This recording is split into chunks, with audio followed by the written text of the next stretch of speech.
Hello, everybody. I probably shouldn't do this now because it kind of got late, but also I completely forgot to properly do the images, which I'm doing now. But I want to talk about PAX Unplugged. My time with PAX Unplugged. Unlike last time, I didn't write anything down. I'm just kind of remembering as we go. So this is a surprise tool that will help us later.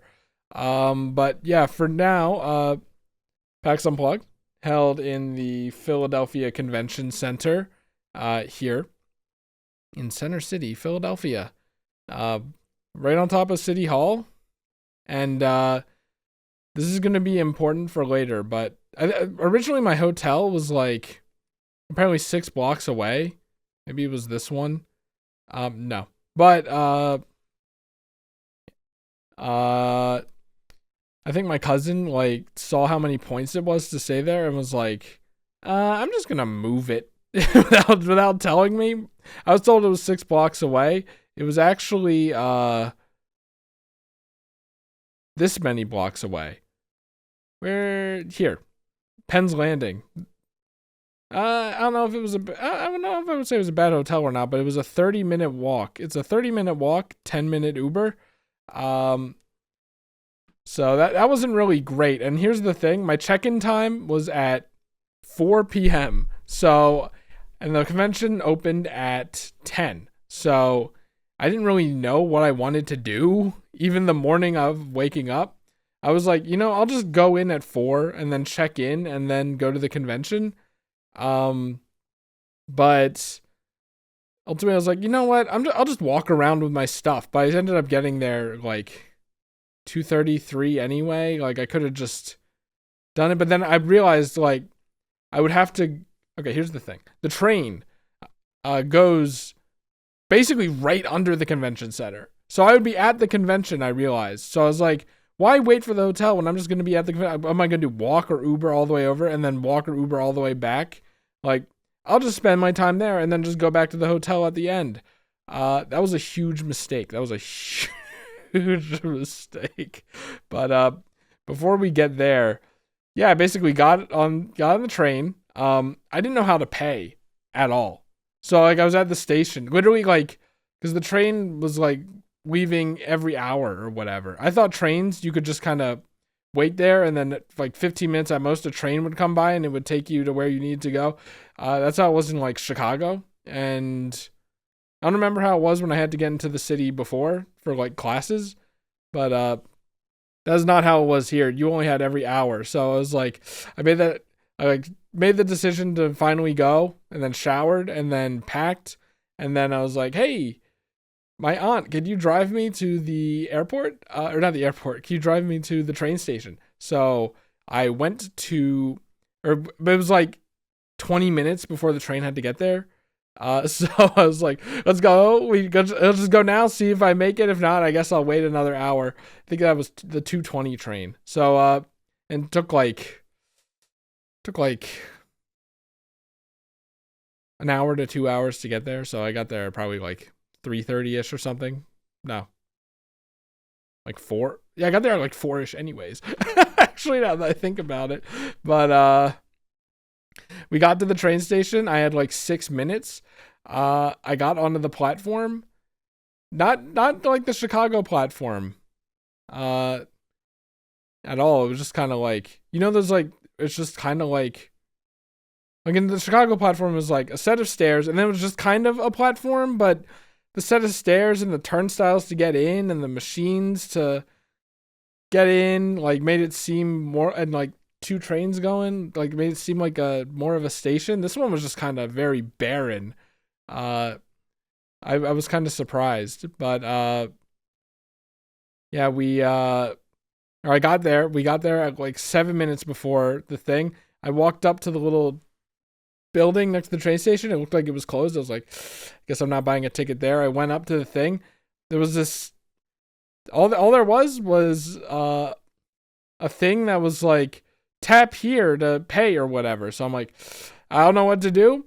I took out my credit card. I tapped it on the thing, and it's like, thanks. I was like, What do you mean thanks? Don't I get like a ticket or something? Like, do they know I paid? I didn't get an alert that I paid. So I don't think I paid.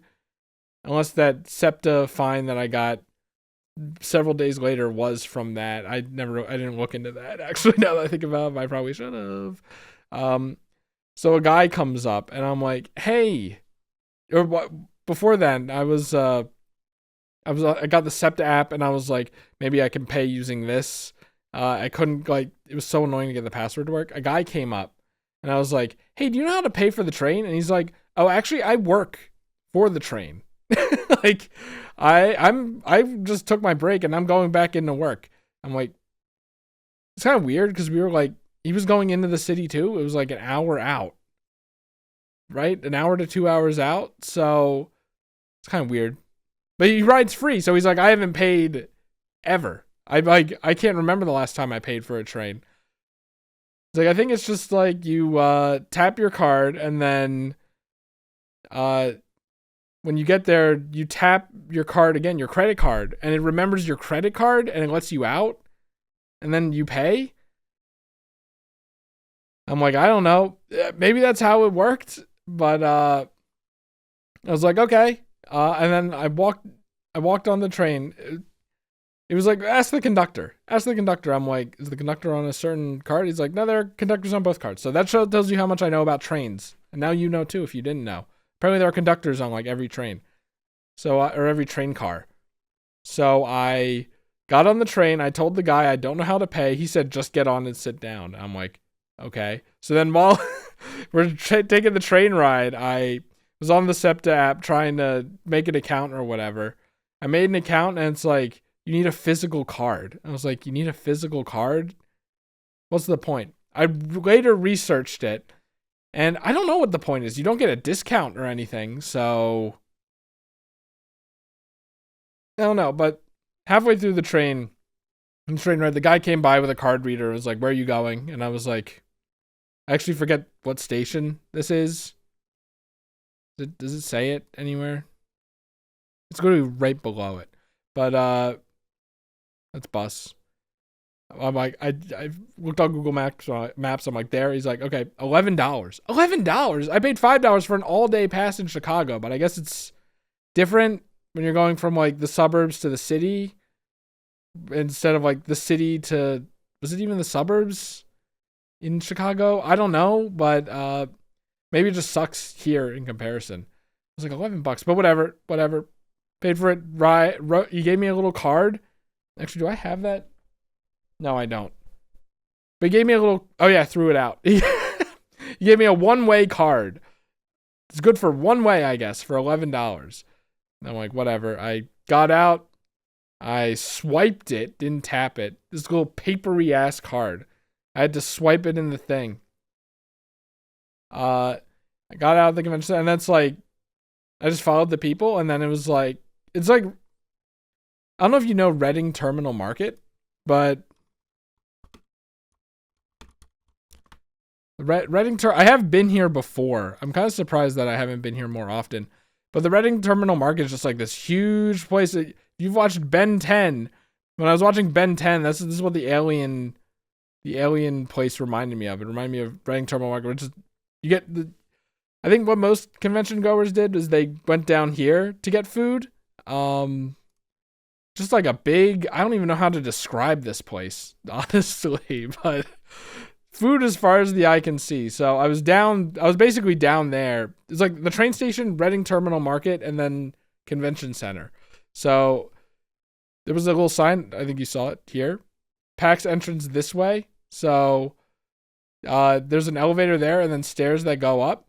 I didn't want to wait for the elevator. I'm like, how bad could it be? By the way, remember, I didn't even mention it, but I had a completely full backpack filled with my clothes for the trip and my toiletries for the trip and 2 boxes of granola bars for the trip. Why did I do that? What else did I bring?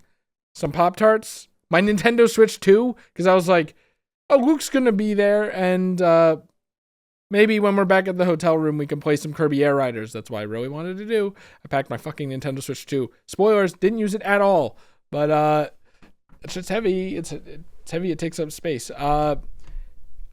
And this thing, I brought this thing. I wish I had my backpack somewhere. Because there's like a little pocket on the back, and I had it in the pocket here, and then this was hanging out, so you could just hand sanitize without even lifting it. And then I had this in a pocket and in another pocket. I was like, I'm probably gonna get COVID, but I'm gonna try not to. By the way, I didn't, which is great because it was PAX Unplugged and then Thanksgiving week. And at my job at a doggy daycare, you do not want to be sick on Thanksgiving week. You will kill everyone and everyone will hate you. So that I lucked out. I lucked out on that one. But yeah, anyway, I'm carrying this bulging, heavy ass backpack, and it's oh, I didn't have my sweatshirt in it. But I'm like, you know what? I'm gonna take the stairs. So I took, because I didn't want to wait for the elevator. So I took the stairs. I was like, okay, I'll maybe take the elevator. I pressed the button and I saw it was like all the way up or something. I was like, I'll just take the stairs again. So there wasn't even an up button up there, I think you could only go down or something. So I don't know. I took the stairs again. It wasn't just one spiral of stairs. It was like 3. First thing, 1 spiral. To get up to the convention center, it's like 3. So I'm like dying. I'm like, I haven't even gotten in the convention. I'm already but eventually I make it up, and there is wait, where is can I get Philadelphia Convention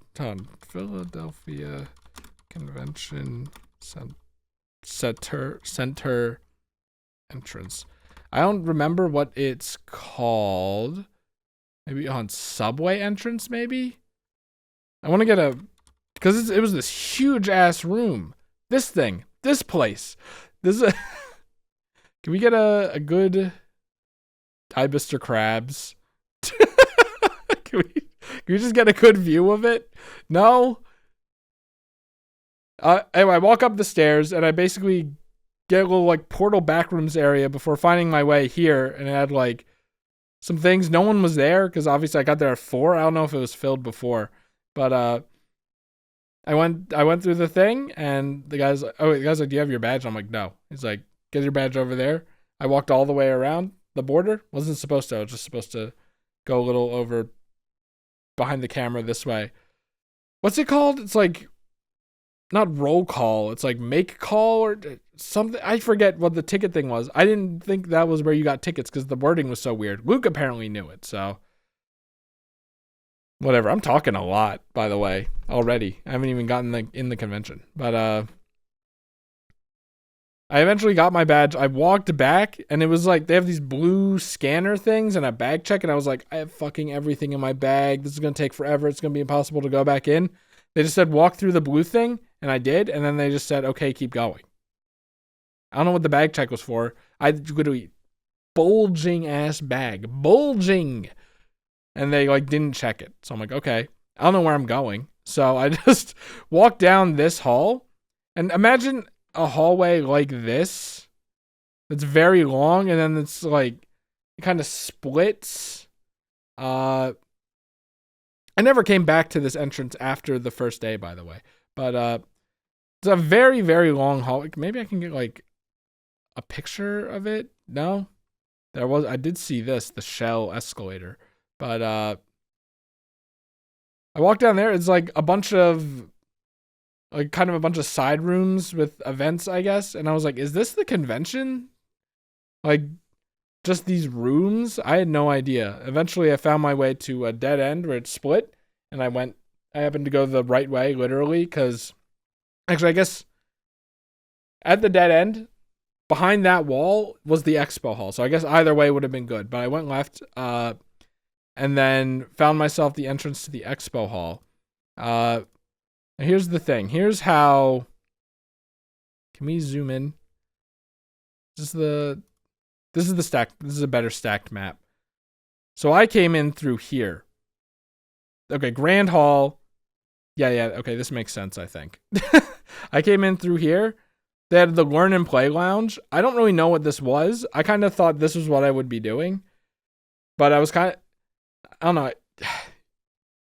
Here's the thing, okay? I have bad social anxiety apparently, because I didn't want to alone, because Friday I was alone. Saturday Luke was gonna come, and then Sunday Eddie was gonna come. But on Friday I was alone, so I'm like, but I want to go anyway because it was the same price to get a 3-day ticket. Which, by the way, here it is. I got the ticket, but I didn't get the lanyard. So I just had it in my pocket. I was like, I hope I don't lose it. Everyone else had it on a lanyard. I was the odd one out.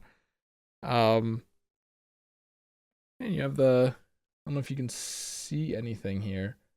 No? What? Chris, I have a better idea. There we go. No, you can't see it? Well. Oh, well. It's like rules of PAX. Drugs are bad. Don't steal. Don't punch or kick people. No cheating. Don't harass anyone. Don't mess with things that aren't yours. Don't punch or kick people is really funny. And then the show hours were 10 a.m. to 12 a.m., 10 a.m. to 12 a.m., 10 a.m. to 6 a.m. or 6 p.m. Sorry. So I got there at 4. I'm like, I had plenty of time. But I didn't know what I wanted to do. Like, I was like, I was alone. My original plan was I'm gonna learn to play. Board games, like board games I've never played with people. I'm gonna like look for people who are looking for a group and just do that. But I never wanted to initiate, and I didn't know how to do anything, which created a problem, as we'll get to. Yeah, I was like kind of I peeked in the room. I was like, they had like, it was like there was a front desk and then board games behind, and it looked like you just walked up and said, hey, I want to learn how to play that board game back there. And then they would take it and you to a table, and maybe they would teach you. I don't know. But I walked past, I went in the expo hall, right around here. Yeah, you can see my mouse. The farthest end. And I wish I got a proper picture of the place. But basically you can see here it was expo. Expo hall is the vendors. All the vendors were here. Then there was the gaming hall. I think this was like demos. So that companies sometimes had like demo tables, but it was kind of hard to tell where it started, where it ended, what was being demoed.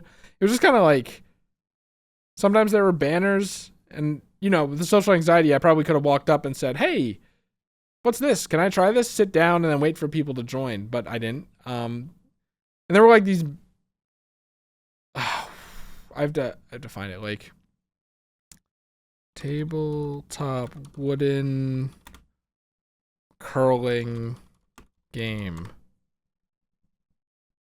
Circle spins. It's not going to find it. There's this specific thing. It had a name, and I forget what the name was, but it's basically what I described. That there were a lot of rows of those, and 2 people played it, and they were like all filled. I probably could have sat down there, but I didn't.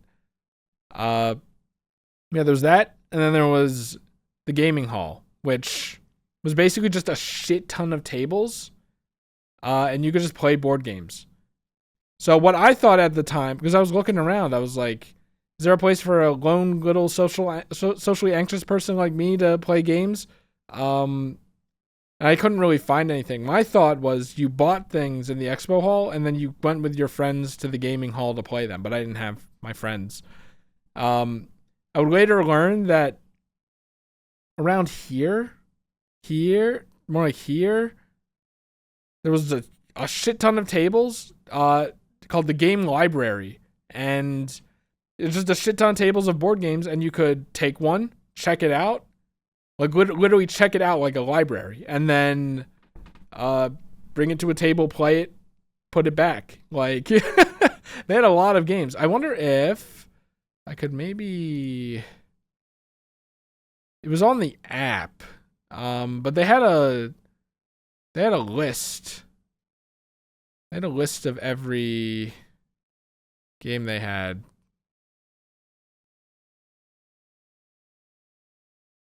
I don't think it's here. They had a schedule of events as well. I didn't really pay this much mind because a lot of it was tournaments or like D&D stuff. And yeah, but as you can see, there are a lot of events. A lot to do if you wanted to do those. I did absolutely none of them. There was one for learning to play Ice and Idols that I was interested in that I missed, and there was the Azul tournament, which I'm like, Luke could do, but that ended up not happening. Actually, this is a closer look at of this. Because here's the thing, I never found the theater, or maybe I did. I never saw. Actually, I know where this is. Actually, this is not where Kochek was. By the way, this was not where Kochek was. We'll get to that.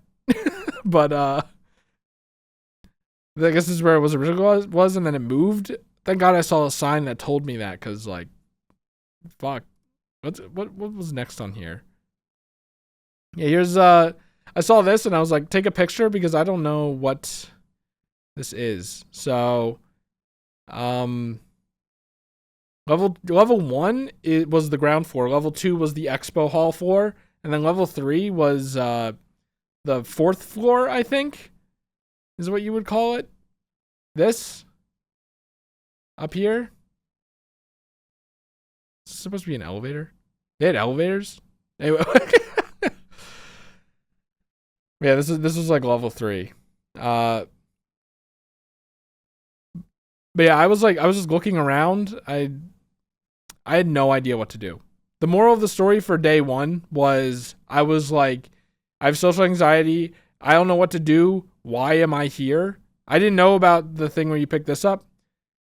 And I didn't know about the most important thing of all until at the end of the night. But for a while, because I went up to the free play and the first look section. This was like, if you went up here, I'm like, okay, hold on.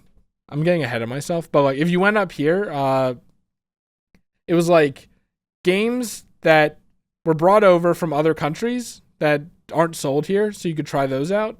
And developers could sign their games in, and you could playtest them for them, basically. And I was like, I could do that. But it kind of required you going on into a table and like going, hey guys, can I join? And that's just too much for me, apparently. So I don't know. Okay, Mothman Theater is apparently what this thing is called, I guess, by the way. I didn't notice that until right now. Yeah, and then this is a lot longer than this. Okay, this makes it look really short, but this was a really long hallway. The convention is so much bigger than it seems. But anyway, I was like, I don't know where I saw the coat check sign. Was it somewhere here? There's game library, by the way. Good, would have been a good sign to learn. This was I can pinpoint it. This was right here. I took a picture right here, facing this way. So that's what this picture is. So yeah, the game library. I wish I took a picture of the game library. There were $10 hot dogs, by the way. The food. I heard of this before, and I imagine $10 hot dogs. I saw $8 pretzels with $2 dip. There was like a $10 grilled cheese. $10 grilled cheese. I saw that. I was like, oh my god, I'm not eating here. No matter how hungry I am, I have my granola bars. Too many granola bars, by the way. So many. You do not need 2 family-sized boxes of granola bars. I overestimated that. But there was this, what was it called? It's like Wild Bills or whatever. Maybe I can, like soda or whatever. Yeah, it was Wild Bills. So like a convention one. This looks about right. Fuck you, Facebook. I hate you. What are all of them ass? There was this where you could get a mug. It was more expensive at the convention that I was at, PAX. Apparently it was $60 because Eddie got it. I guess you got to keep the mug, but $60 for a mug, but it's infinite refills for the entire convention. So could be worse. And there were flavors of soda and sparkling waters up there. There was no normal water, no juices or anything for little Chris who doesn't like carbonation. There's a ring pop flavor that Eddie really liked. But yeah, those were like, there were more vendors around, but I didn't even bother looking at them. Look, it's the ring pop flavor. But yeah, I don't know what got. Oh yeah, because the hot dog place was over here, and then this took me a while to find. I was trying to find how to get to the third floor. I was looking at the map. You have to go like, because it looks like this is the wall here, right? But you have to go like back here, and then there are escalators. Did I get a picture of them? Wait, where's this? Where's this an image from? Okay, so this is like the same spot where I was, like right here, facing this way. So like you're more like free play tables. Did I get a picture of the looking for game area? Is that here somewhere? Let's see if I can like pinpoint it. It's somewhere. Looking for game area saved my life, but we'll get there. What's next? This is Catan. But yeah, I was trying to look for the place to get here. It ultimately became nothing. But by that point, I was like, why am I here? Because I don't even want to do the board game testing, and my fucking bag is so fucking heavy and stuff. I was just like, what am I doing here? I shouldn't have even come. Like, what am I even gonna do with Luke and them? I don't know. But I was just like, I have to get rid of this bag because I'm gonna stay here. I guess I'm just gonna stay here. I'm not gonna go back to the hotel. I'm gonna find something to do. So I don't remember how I learned about the bag check, but okay, can I find it? Okay, here's the weird part about the convention center. Okay, this doesn't show it. But this is only like half of the convention center. And then there's a sky bridge on the second floor, which I lucked out on getting. So on this second level, there's a sky bridge that leads like over here, and then there's like an area like this over here, kind of separated from everything else, and that's where the coat check was. I lucked out. I ended up finding it, and I was like, okay, I'm gonna check my heavy ass backpack. $5. By the way, the people in that coat check were the least charismatic people of all time. Every single one of them. They were so, like, that job must have sucked ass or something because they were so miserable. Like, miserable looking, miserable sounding, miserable to me, miserable to other people. Like, and then on top of that, $5 per bag or thing checked. I only checked bags, but I checked my one bag on the first night. We'll get to the plural later. But I checked my heavy ass backpack. It felt lovely. So I'm like, okay, what am I going to do? I don't know. I think here's the thing. I kind of don't remember what happened at this point. No, I do. I do remember. I was starving. I had breakfast and I was going to have lunch, but as you might remember, I was rushing to get to the train, so I didn't even have time to get lunch. I was starving, and I saw from doing some research on Reddit that there was a Trader Joe's right outside the convention center. And I'm like, hey, I know Trader Joe's. I like Trader Joe's. I didn't know they made pre-made sandwiches or whatever, but I I was like, I'm hungry. I know what I can eat. So I went out. I looked it on Google Maps. I went out, and I was gonna cross the street. Trader Joe's was literally Arch Street. Where was this is the main entrance. Yeah, no. Okay. I went out here. Trader Joe's is right here, like on this corner, right? So I was like, awesome. Let's just go to Trader Joe's. The sidewalk was closed. I don't know if I still could have crossed the street there, but I didn't want to take my chances. So I walked, I think literally all the way down here because you couldn't cross on 13th Street, I think. If you could, this is the longest block of all time. All the way down, all the way across, went into Trader Joe's, got JoJo's. Hold on, I actually have a box here. I bought a second one, but JoJo's. I bought JoJo's. And then I proceeded to eat. While I was walking, I was like, I was holding it kind of like this. It's a little, what's the word? High, but I was like kind of holding it to my stomach. I had the thing out, and then I was eating it like that. I don't want to eat any now because it's gonna get in my mouth. And I ate, maybe like close to 3/4 of the entire box, and that was Chris's dinner. Right? Yes, it was my dinner. I did get dinner. We'll get to that. But okay, I was full now. I was feeling a little better, so I decided to look on the app. I can't show it now. Wait, I can. Hold on, because I sent Eddie an example in our Discord, and I can I think I could show you what it looked like.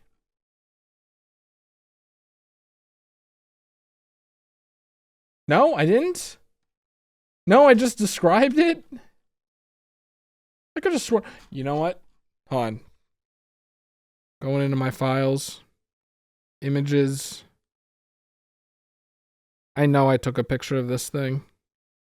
I know I took a screenshot of this thing. But where is it? Okay, I got it. Can I send this on Discord? I lost it. Where is it? I took a surprising amount of pictures.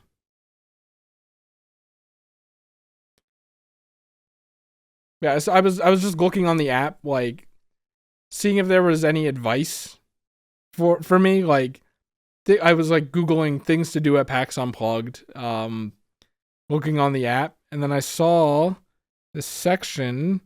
I wonder if the app still works. What was it called? PAX Nav. The PAX Nav app. Oh, whoops! I'm still in full screen. Whoops. But so there's like this stuff, but you look on the bottom. There's the schedule. Tells you the schedule. Then there's features. This is the list of the free play library, by the way. You could just like see what games they had that you could pick up, which I thought was very convenient. I didn't actually use it, but sorry, I'm giving you the finger. Didn't even realize. Special guest exhibitor list. They had every map under the sun, which was very, very good, by the way. And I opened up most of them. And then there's the interact section. Oh, no, it's not here. But there was a thing called looking for group in here. That's unfortunate. But, so there was looking for group, and let me get it really quickly. I have to download the image. Actually, I don't. I can just drag it over into... Woo! Don't make a mistake, Chris. Where's Discord? I'm going to dox everyone. Nah, just kidding. Where's the window to drag? Okay, I'm dragging it over into first monitor. You open it and it kind of looked like this. So it would tell you the game name, what table it was, when it expired, and how many seats were available. And you could hold your place for 5 minutes just to tell them that you were going. I didn't know the details of it, but like the looking for games section, which actually I think I can show you on the map. Everything's black, so I don't know where the top of Discord is to drag it. There we go. Where's a more detailed map of the gaming hall? Where was it? Looking for game zone. It's relatively small, but when it said it's like table 18, right? You saw it's like table 10, 11, 12, 13, 14. The problem with this is it's like there were rows that were like 10A, 10B, 10C, which wasn't on the app. So I was like, you know what? I'll play a game. Whatever this. What game did I play first? think it was Captain Sonar. But I saw that it's an 8-person game and it had like 5 people already, so I was like, sure, I'll hop in on that. 8 people makes me less assuming even. So I did that. It said it was at table 10. So I walked all the way down here and I was like, I don't know like what it is. By the way, I didn't mention it. You could be in the any of the free play areas and then get like a cone that said LFG on it and put it on your table. And there were people here that had like this mousetrap game that had that the entire time and tinfoil hats. I don't know what that was about, but Pokemon Ekans Toss? I didn't even see that. Oh, this is outside. Damn it. I want to do Pokemon Ekans Toss in hindsight, but anyway,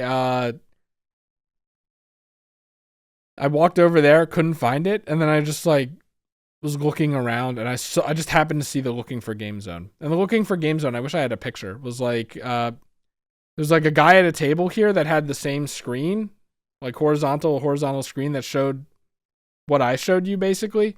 I think what you're supposed to do is say that you're coming in there for a game and then sit down so they can mark it for you. But no one ever did that. And also people who, like, before starting a game, no one ever went to the guy to say, hey, take this down. So there were a few times where I would go looking for a game and it was like filled and I was like, oh, okay. But yeah, I went to the looking for game zone. It was like fenced off, like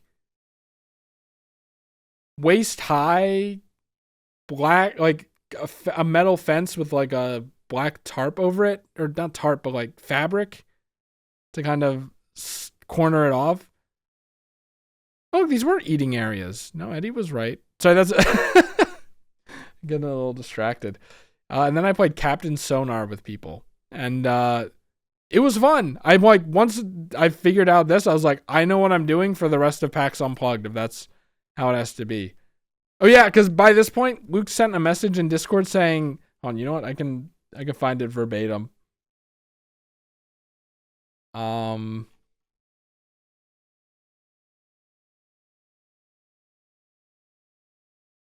I sent a lot of messages to Eddie for later, but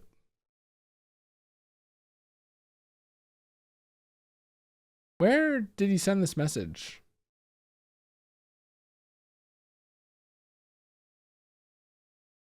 Oh, he just said, guys, I might be fucked for tomorrow. Eddie was like, oh no, you okay? Then on Saturday, at 11 a.m., I was like, he still hasn't elaborated, and he said, yeah, I'll be there tomorrow. I'm like, okay. But by this point, guys, I might be fucked tomorrow came at 7. So I was like, Luke's not coming until Saturday. So I'm like, I'm probably just going to do looking for game zone for the entire fucking time. And then we'll see how Sunday goes. But yeah, we played Captain Sonar. So Captain Sonar is like Battleship 2. They made a Battleship 2 and they made it pretty intense. So, this is kind of funny. So Captain Sonar is, you have to find the enemy ship and then, I wonder if I can get like a full thing of it. So basically it's 4v4 or you can do like 3v3, 2v2. And there are 4 jobs that you do. One of them's the captain, and the captain like moves the ship and tells everyone if you want to like fire a torpedo or something. There's the guy who keeps track of if you can do torpedoes and stuff. That was my job. It was very much the easiest. There was the engineer. I don't know how to explain it. Like, okay, so you go. I'm gonna explain the rules as if it matters. Like the captain would go north, south, east, or west. So you would have, if you were this guy, you had to cross off one of the things in here. And if you crossed off everything in the circuit, it would clear it. And you have to clear, like if something's crossed off, you can't use it. So if you cross off a missile, you can't use any missiles or torpedoes, I guess, until you uncross it off. So you can't just really move wherever you want. You kind of have to be conscious of this when the captain's making movement decisions. So there's communication going on there. And then there's There's the I forget what his name was, but basically he sat across from the other team's captain and he would just listen. The captain says north. He would just okay. There's the map board, right? And then there's a transparent board on top of it. You would draw north on like the ship going north on the transparent board, and then using oh my god, I'm sorry, this is too complicated. I should have just stopped at its battleship 2. But it's a kind of it's complex, but not really. These green things are like things you use to help determine where your enemy is. So the radar guy would track their thing and then use these hints to help slide and position it on the map to tell where the enemy is. And then you just try to find out where they are, go to them, torpedo them, set mines on them. It's fun. It's actually fun. The problem is I had to know what this person was marking here, and he was right-handed and his hand just completely covered everything. So I was like really craning over to see what he crossed off so that I could fill in my little thing. I was like, he was left-handed. I was like, could you use your right hand? And he's like, no, I can't. He was like the guy who was setting it all up. He was the Captain Sonar guy because he kept, like throughout all 3 days, I saw Captain Sonar on the looking for games list. So he just had Captain Sonar going a lot of the convention. But yeah, Captain Sonar is good. I feel like you really gotta get 8 people together for it though, so it's a perfect PAX game. But I mean, you could do 2v2 and then have one person share the job. But I'm glad my first experience with it was 8 people. What did I do after that? By the way, the expo hall closed at 6. So no shopping after 6, but you do get 6 hours of demos and gaming and maybe events that were down here. The only thing I can remember is that after that, I don't remember, but I have no pictures of it, by the way. There was a game that was like co-op, you kill a boss. It looked like it was made by the Dice Throne people. Maybe we can find it. Dice Throne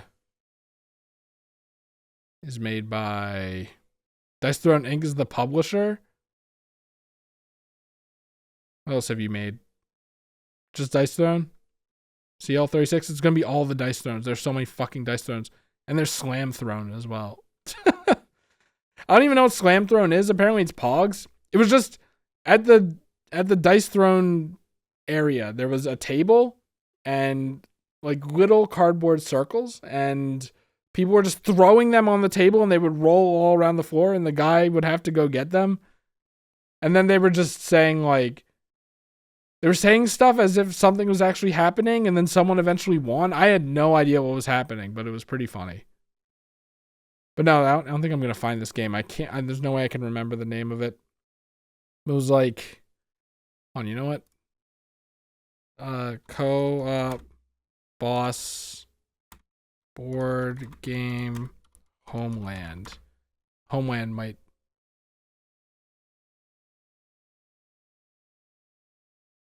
No, not Root, the Homeland expansion.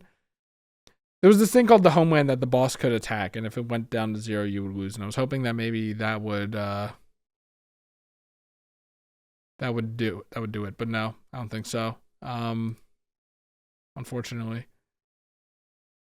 Oh yeah, by the way, there was a paint and take. It's like for 30 minutes you could paint a mini and then take it home for free, I guess. It had lines a lot of the time. But I was like, learning to paint a miniature could be good. I don't know if that's what it was. But I don't know, I just didn't do it. Crokinole. Is that it? Hold on. Oh my god, it has a whole section. Yes, this is it. It had a whole section on the map. I don't know what this is. It's just, I guess 4 people can play it. Maybe it's co-op. I don't know. And the board would spin and like, all of them were sold out. There was tape on all of them that said sold. It had a whole section. It has a whole section on the map. The Crokinole demo tables. I guess I don't know what TCG zone. I'm not a miniature guy. I'm not really a TCG guy. So demo tables was a lot smaller than I thought, actually. Oh well. This is the map I used to learn. These are escalators, by the way. That this is where the first look area was. It was at the end of here. Skybridge. Fuck you, Skybridge. I hate you. But I can't remember. But it's like co-op, you fight boss. The thing is, like, they were in the middle of a game, and I was like, I guess I'll just sit here and watch. And maybe it was a little awkward, but then we played. We fought like this electric bug boss that instead of having health, it put its little minions in the deck where you buy cards. It was like a deck builder. It was like a deck building co-op boss fighting game. You like arm your weapons and then fire them, and can't remember any of the characters' names. No. But in the shop decks section, you had like 8 decks that you could buy from. Put little minions in, and if you killed 10 of 12 minions, you killed the boss instead of whittling its HP down. And we lost, but we got kind of close, and then they wanted to keep playing, and they were kind of in denial that they lost. And I kept being like, no, we lost, but even with that, we lost anyway. So I did that, and then I think at that point, I was like, I don't know if there's much else to do. I really don't remember. It just goes to show how much time I spent just wandering around. Actually, I did look around here a bit. I saw like some of the booths that I wanted to see. Like there was the Dice Throne one. There was the Unmatched one. Catan. After I saw the Catan thing. Then there was the Japanime booth, and I saw I was looking around there because that's kind of that's in my interests, and I don't know why I did that. And I saw they were selling all the Tanto Kawares for a discounted price, and I don't know if you know what Tanto Kaware is, or if you know what Dominion is. It's like the deck builder of all time. Apparently, Tanto Kaware is like better. It's like made better mechanically, but it's anime maids. And like if you go on Board Game Geek, you can see people that are like, I fucking hate the aesthetic, but I gotta admit it's just more solid than Dominion.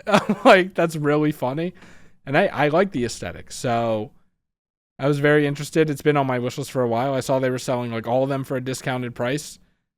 And by the way, there weren't a lot of discounted prices at PAX. I figured that would be kind of a thing, but I went on like Board Game Geek for games I wanted to buy and looked at the price, and they were like mostly the same.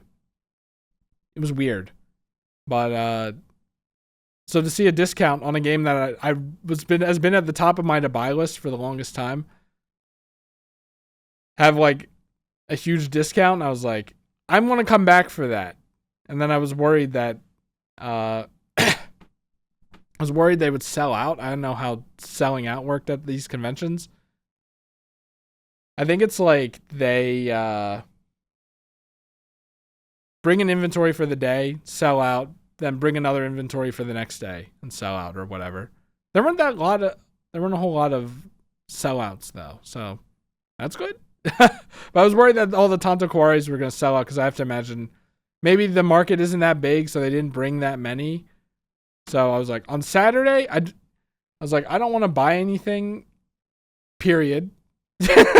Well, that's not true. I was going into a convention. I kind of knew I was going to buy stuff. But I'm like, I don't want to buy anything, period.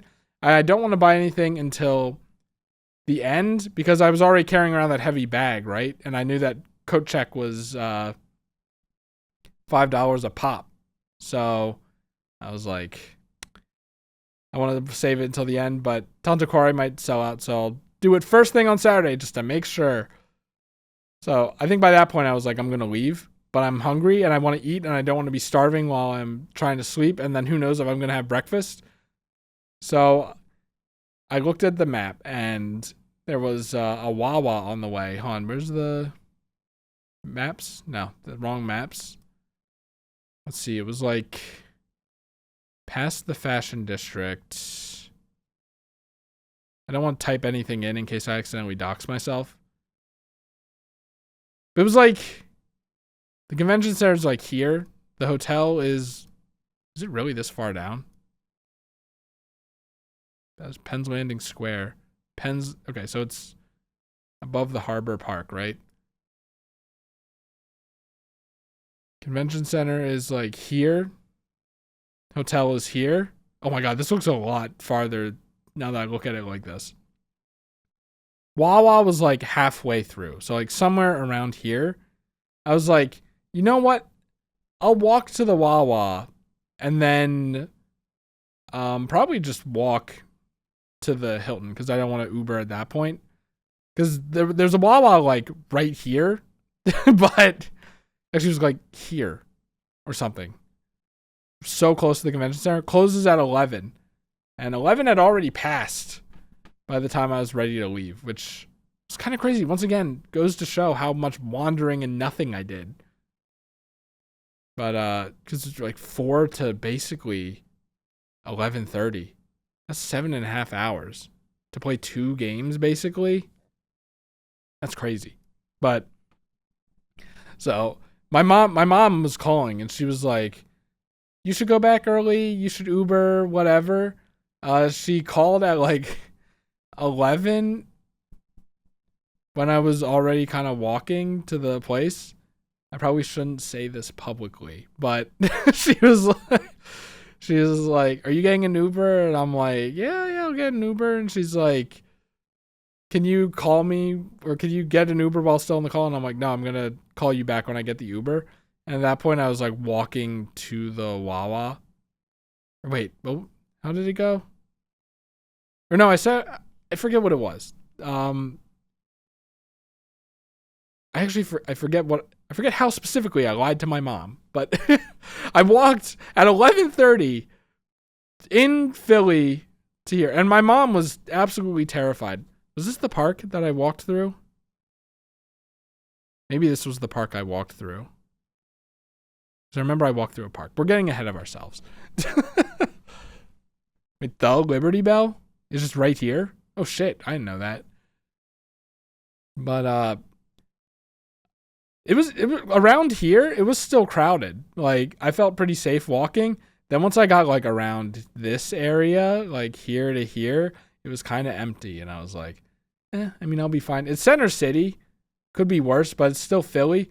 I wasn't afraid of Philly as my mom and my aunt were. My aunt said, Uber everywhere, I will cover the cost. But I was like, I don't want to, like, it's like they say 15-minute walk. I'm a fast walker. It's probably like, I don't know. It's probably like 5 to 10 minutes. I can just walk there. It was actually 15 minutes. Remember, I had my bag. I checked my bag back out. And I was walking with this giant ass backpack through Philadelphia at 11:30 alone. I was like a piñata. I go into Wawa. I ordered a tuna sandwich, a bagel and cream cheese, a classic for Chris, and a fucking milkshake, right? I was hungry. I was like, I basically haven't eaten anything today. I gotta get a lot.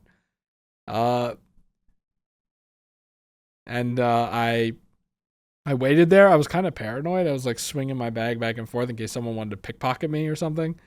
I got all my stuff and then with a sandwich.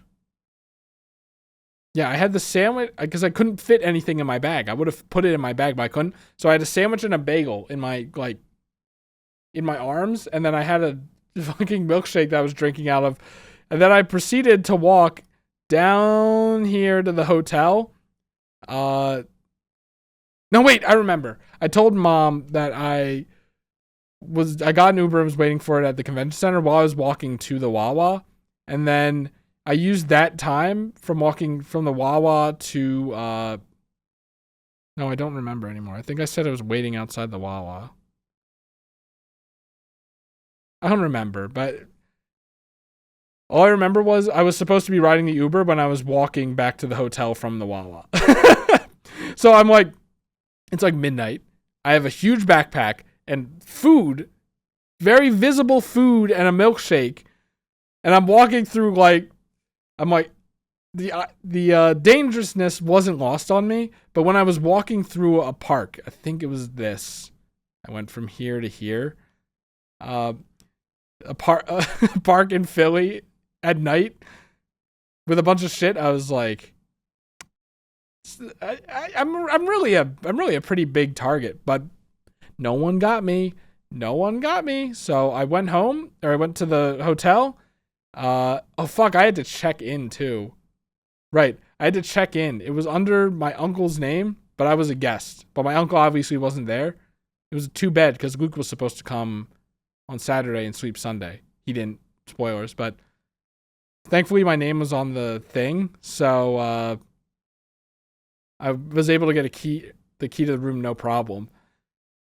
I go upstairs, I eat my Wawa, I watch Griffin play Kirby Air Riders. I didn't like the toilet. I hated the toilet. The thing about the toilet, you'd flush and it would make the toilet sound. You had to let go. It's like a half-second window where you could let go. If you let go too early, it wouldn't properly flush. If you let go too late, it wouldn't properly flush. It was like near the end of the flush sound, you had to let go. But not at the end, near the end. And it was like, I fucking hated that toilet. It looked like a piece of shit too. Like something you would see on like a ship, right? On this hotel. Actually, you know what? Hold on. We have some images to get through. Look, it's Dice Throne. This is. I took a picture of this to make sure if I lost it. Oh my god, I forgot.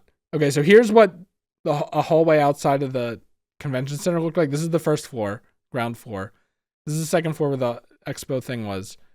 Coat check. Okay, the expo hall was like over this way across the sky bridge. So you cross the sky bridge, you come here. There's stairs here, escalators here. The escalators going down were broken the entire convention. So I'm waddling there with my bag and it's broken. And I'm like, oh my God, I have to walk all the way back here to the stairs, then walk over here to wherever coat check was. It was like down a hallway over here. That sucked, man. Such a hike. Here's the hotel room, by the way. Looks nice, but toilet sucked. Pillows sucked. And I have a picture of it later, but the soundproofing sucked. I could hear people's music, which became a problem on Saturday night when I was trying to sleep. I think they were showering and listening to music though. But and then like the door had like cracks around it, so the light just flooded in. It was something else. But the view was really good, actually. Props. The view was really good. You had like the river here, the kind of riverside stuff here, whatever this stuff was here, a road here, and then I-95 here. It's just like layers. I just found myself looking out the window a lot. And normally I don't do that. Like, normally I don't care about views in hotels, but I liked this one. The escalators were color-coded, I guess. Deception zone. But yeah, I woke up. Luke obviously wasn't coming. I think I got in at like 11 or something. I don't even remember. Like I should have written everything down, but I didn't. What did I do? Here's like the entrance. Here's the elevator that leads to the 4th floor, and then this is the Broad Street entrance right here. Yeah. Okay. And that lines up with the map, right? Don't go to Panute Stream.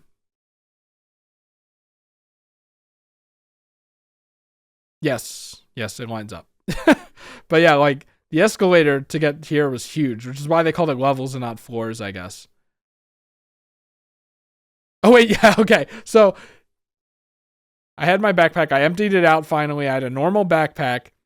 And because Ubers were basically free, I Ubered to the Wawa that was like 3 blocks away to get breakfast, which was really lunch because it was after 11. I couldn't get Wawa breakfast. And then I walked it to here. What was it? It was honey chicken tenders with mac and cheese and a bagel again. What can I say? And I got a Gatorade too, just in case. 2 Gatorades because one was free. So I got up the escalator. I walked here. I got up the escalator. And then there was like a corner here that I sat down and I just slid down the wall and ate. And then, right, I walked all the way over and I bought all the Tanto Kuwares. And you might have seen them all. You might have seen them all already because this camera is actually very wide. You can actually kind of see some of the crap in my room that you shouldn't see, but whatever. So the set included Tanto Kuware, of course, the base game. And then I think I have the order right here. I looked it up. There's expanding the house expansion. There's where am I gonna put these? Where am I gonna put the games that I like? We'll worry about that later. There's vacation. There's Oktoberfest. Here's the thing, by the way. My friends are not too interested in games with an anime aesthetic, like Bullet. You can Chun-Li and Juri are standing on my Bullet boxes. Because my friends never want to play it. To be fair, it is kind of like a you're doing your own thing kind of game. You aren't really affecting other people that much, in an actual sense, if I'm being honest. I like it a lot. You've seen the videos, maybe. I made some videos. Should remake those so they aren't on that shitty laptop while I was at an overnight. But one thing they said is they didn't like the anime aesthetic. So I didn't buy Tanto Kuware immediately because of that, but because of the sales, like I want all the Tanto Kuwares. You notice how hard they are to get? But like, look at this. It's gonna be pretty hard to sell them on something that looks like this, maybe. But I'm gonna try. And then we have Winter Romance. This one has a guy on it. And then on top of that, there's that's the base game. All right. What was this called? Moto Tanto Kuware. I guess this is different. I'm gonna be honest. I kind of forgot what makes it different. When I was looking into Tanto Kuware, I did all the research, and then I got like as a promo, as a part of the thing, there were foil cards. Like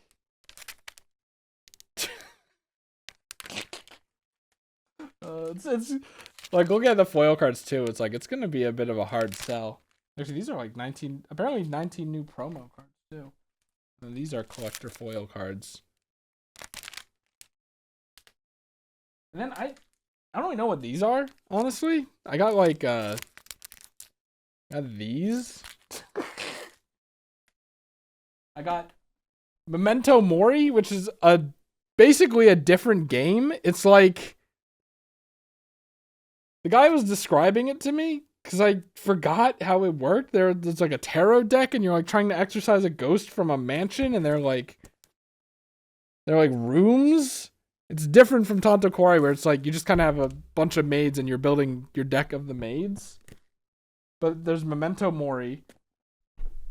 I'm not done yet. And I also got a playmat.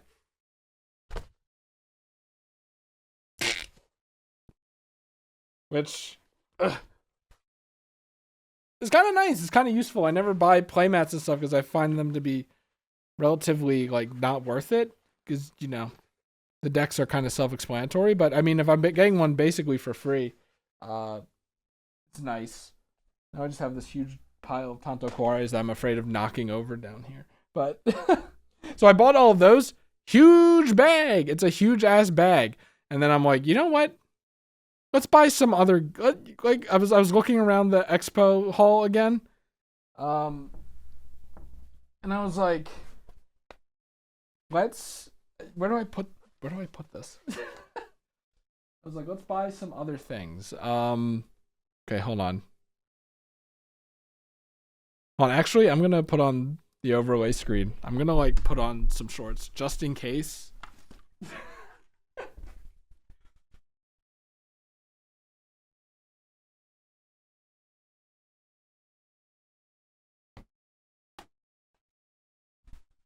Because this camera goes down a lot lower than I expected. So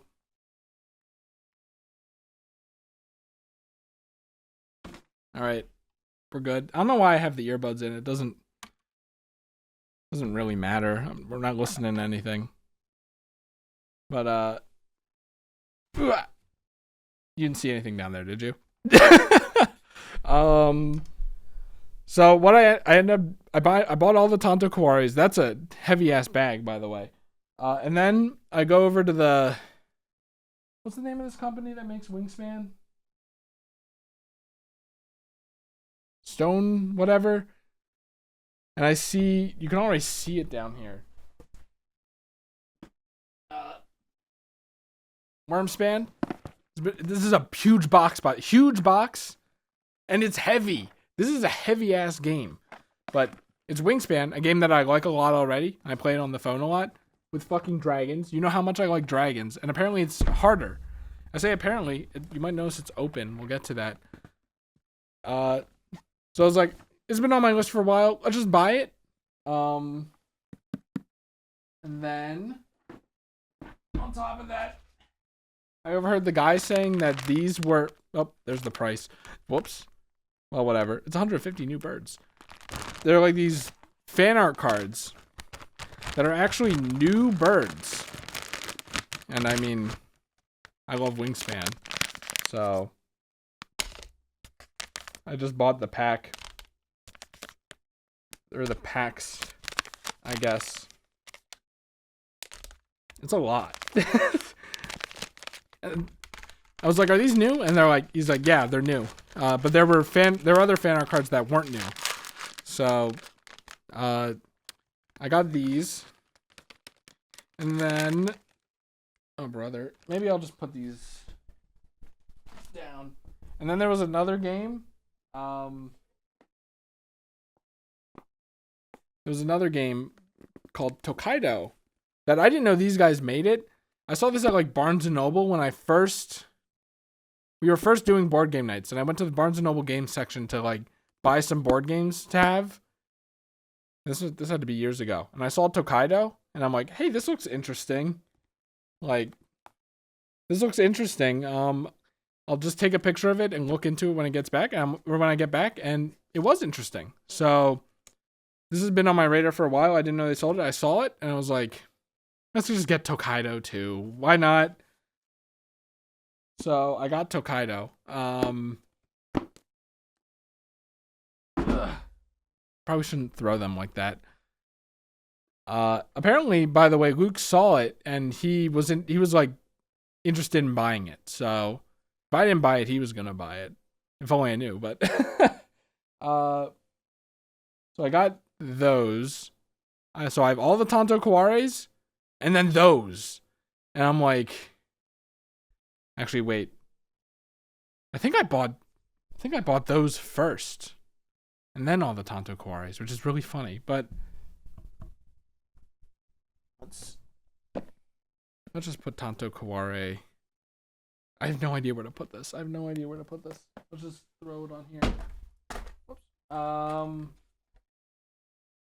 And then I also bought Red Dragon Inn, which comes highly recommended from Moy and basically everyone else in existence. And there's a Kickstarter for the Red Dragon Inn 10 recently.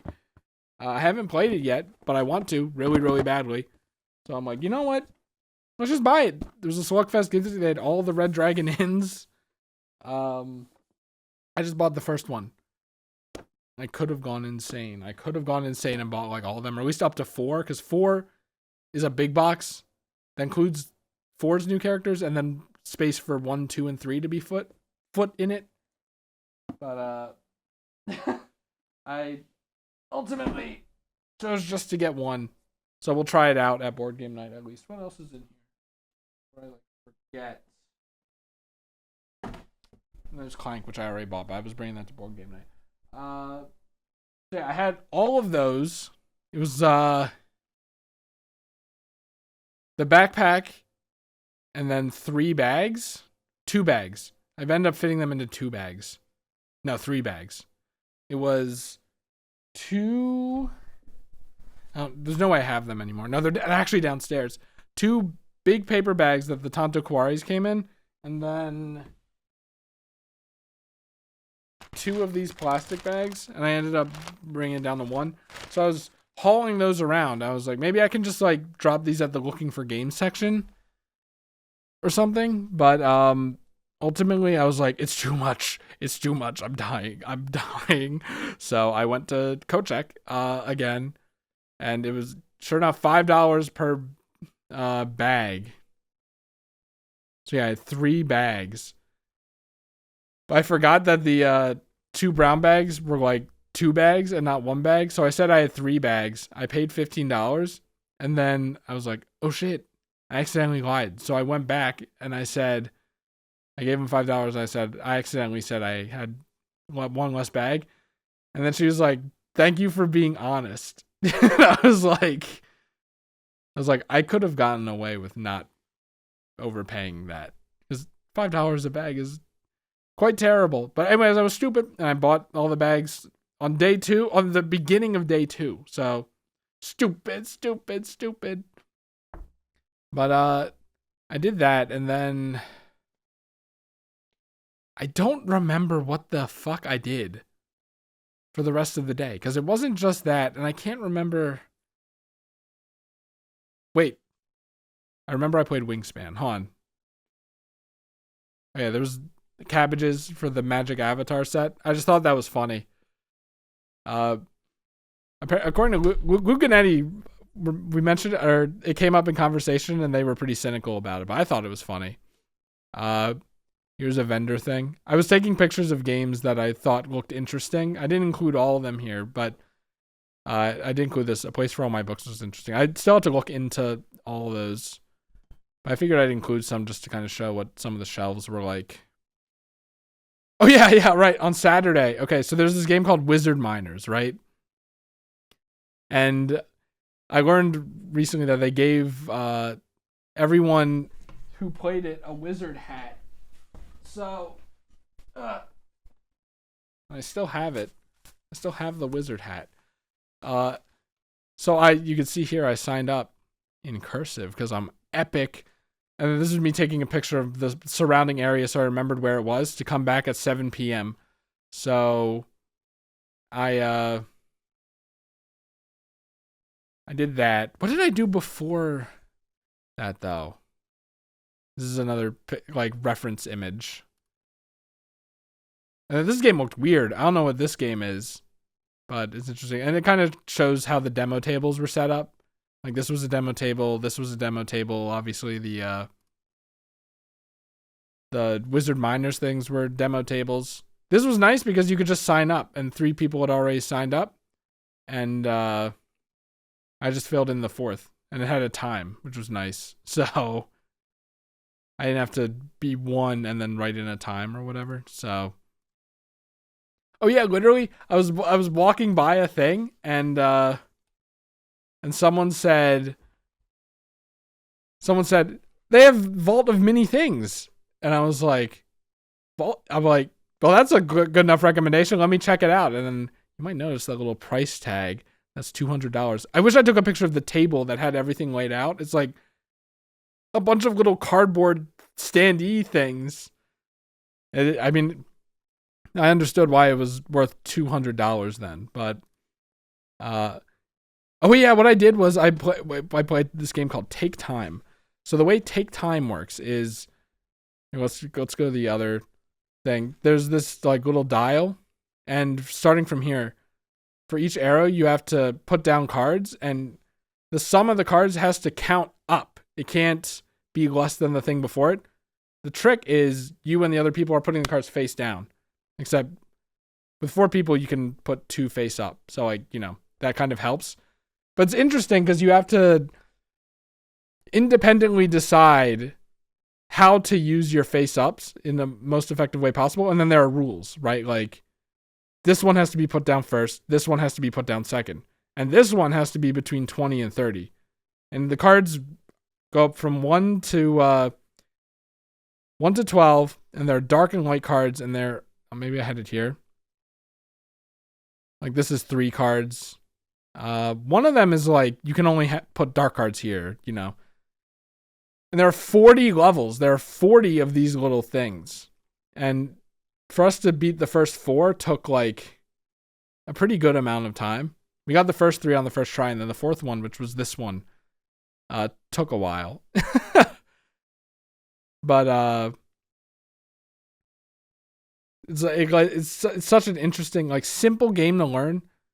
And by the way, there's a deck bigger than the amount of cards that are dealt out. So it's not like you always know that there's a, you know, yellow 10 in there. But you could strategize before flipping over your cards. So you could say, like, let's just assume that this is 23. There was one that was like, it has to be closest to 6.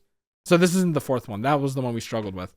So we were like, let's just assume that someone's going to put down a 6 on the 6 one. Because between 4 players, like, odds are that's going to happen. Like, so we can save one of our flip ups. So we know that that one's 6. Like, it's such a cool game. And I think this one was really close. It was like 2, 5, 6. What is that? 17, 18, 19, which is crazy. Like, we were pogging up. It was crazy. So I asked the guy who was hosting it, where'd you get this game? He pointed me to the booth. And then I literally, right after playing, walked over and bought it. Like, it was so good. I was like, I have to make sure I get this now. I don't forget. Like, it's nice and small. It obviously will take a lot of time to do. It's like you reach 40 levels, and then apparently there's like this post-game thing where you do it all in reverse with different rules. It's like that you're like turning back time. The name is kind of not great, but like it's like a co-op puzzler, and it's really exhilarating and easy to learn. And I think it's awesome, and I wonder if it's on Tabletop Simulator. But yeah, so I did that. But I had to have played something else. Maybe I was just looking around. There were a lot of these backpacks around, and I was really wishing I had one. I do actually have technically 2, but I didn't bring them because I'm stupid. But you can see one right back there. And the other one is down here holding the games. But yeah. Oh, look. +1 bag of giving, because you could buy one that they donated to Toys for Tots, which was nice. I probably should have bought that.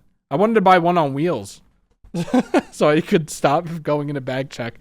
You weren't supposed to roll things around though, so I don't know. Good Faces bot, by the way. I was wondering what Universes was. I didn't actually get to properly look at it, but I was curious. Oh yeah, there were these at the bathrooms, which was nice. But like they had like more like fitting characters for some of them. Like Bridget was on one of them. And then I didn't see the Warp Star making the trail here. I'm gonna be honest, I don't remember which flag this is. But I was just like, are Kirby and Meta Knight trans? But it was nice, and you could see a lot of people with like colored hair, and a lot of people of different like genders and stuff. It was very nice. It was just a nice place to be at. I thought, like, I was like, maybe next time I'll dye my hair. I gotta have the green hair, right? Here's another picture from literally the same spot. I don't know why I took the picture again. See, you can see the game library there, but it just goes to show how many fucking people were here. Like, it is crazy. This is a more zoomed out one. It shows even more people just sitting down and playing games. Not even looking for games, just playing games. It's crazy. Oh yeah, and then I played a game of Wingspan. I saw Wingspan was there, and I'm like, I like Wingspan. Let's just play Wingspan with people.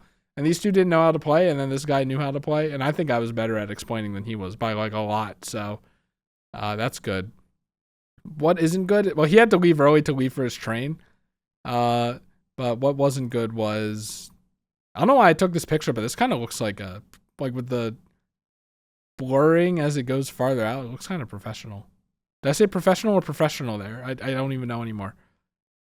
But yeah, bad news is I fucking lost. These two hadn't played the game before, and they beat my ass. I had this engine where it was like, all my cards at the bottom were tuck one, draw one, tuck one, draw one, tuck one, draw one. So I was never losing cards, but I think I got it going too late. I spent the entirety of the first round like getting one thing of food, so maybe that contributed, but I got my ass beat. Oh yeah, no, dude, I'm stupid. I remember. Yeah, so I did that. And I was like, "Hey guys, can I leave? I have to get to wizard miners." So I put on my fucking wizard hat. I'm gonna regret doing this because it's gonna ruin my hair for the rest of the stream. But I got my hat. Those three people were together, and I was talking to while we waited for the game, and we were waiting for like 20 to 30 minutes for the host to be done. I was just shooting the shit with one of the guys I was going to play with, and he was really nice. So I was talking about how it was my first convention, and basically all the stuff I told you. I was like, I don't know what I'm going to do, and then learn about the looking for game section, and then we talked about how the board game people are like nicer than video game convention people, I guess. Then we played Wizard Miners, which it was pretty good. It was like Catan, you roll dice. Catan's more known than Machi Koro 2. But it's like Catan where everyone rolls dice per turn, and you get gems based on that, and oh man, I don't have a good picture, but like you flip over your gems, and the goal is to get to the bottom of here, but then people can get dynamite, and there are cave-ins and stuff that cause cards to be put back on top. And the guy across from me was really close. Like, he had a lot of cards. You can clear them off. You can completely remove them from the game too, but he didn't clear them from the game. And he got a cave-in that caved in everything. Because it could be like cave-in 2 cards, cave-in 5 cards, cave-in 10 cards, cave-in all cards if it's above 6. So all of them went back, and he was basically out of the game, which is really funny. But did you know that 9 is the best number for, was it 2d8s? 2d6 is 7 is the best, but 2d8s it's 9. So everyone got their drills, and I was like, because the guy was advising, was like, you could all get drills, but then the game will be pretty boring because everyone's just doing the same stuff. So I'm like, you know what? I'll be the guy who's different. And I got the pick because it was kind of easy to just get the max level of, and they kept taking away my top tier level one. I'm like, I'm just going to buy the pick again. And then they took it away. I'm like, I'm buying it again. You won't keep me down. And I got the hammer because hammers are cool. It was pretty fun. It was like, kind of the mechanics were kind of like, and then there's spells as well that you could like kind of screw people over, protect yourself, stuff like that. It's kind of a little all over the place, but not bad. Yeah, this is the app. Look, I took a screenshot of it. This is what the app looked like. So you could find out how long the lines were for events if you did those. There was the looking for group right there. There was the PAX countdown.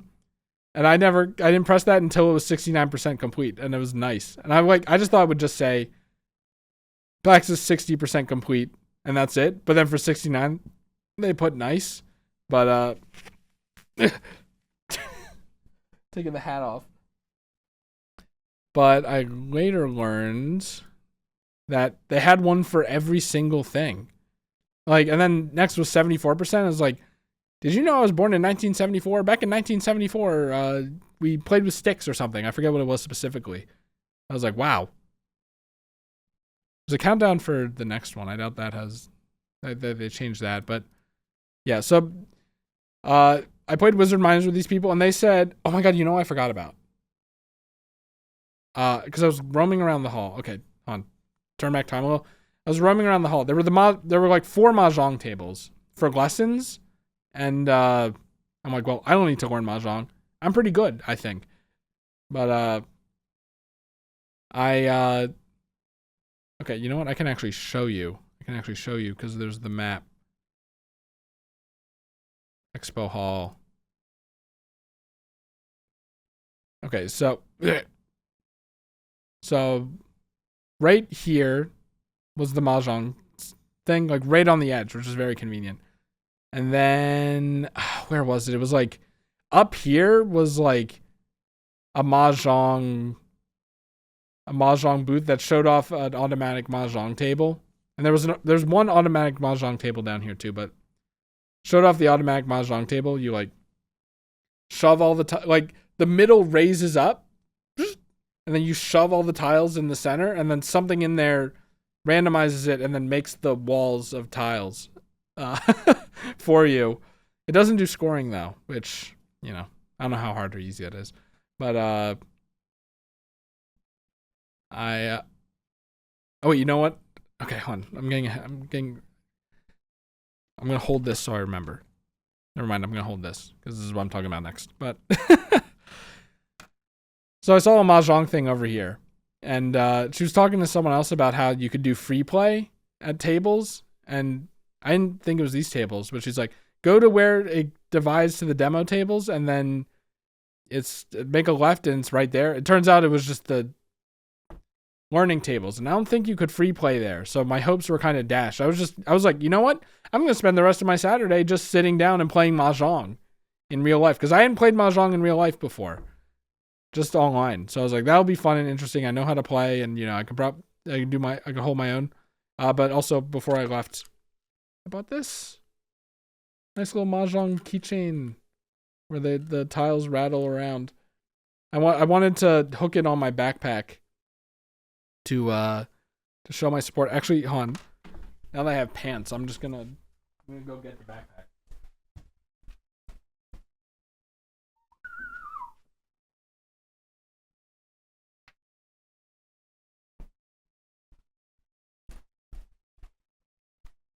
This was the backpack I was rocking. And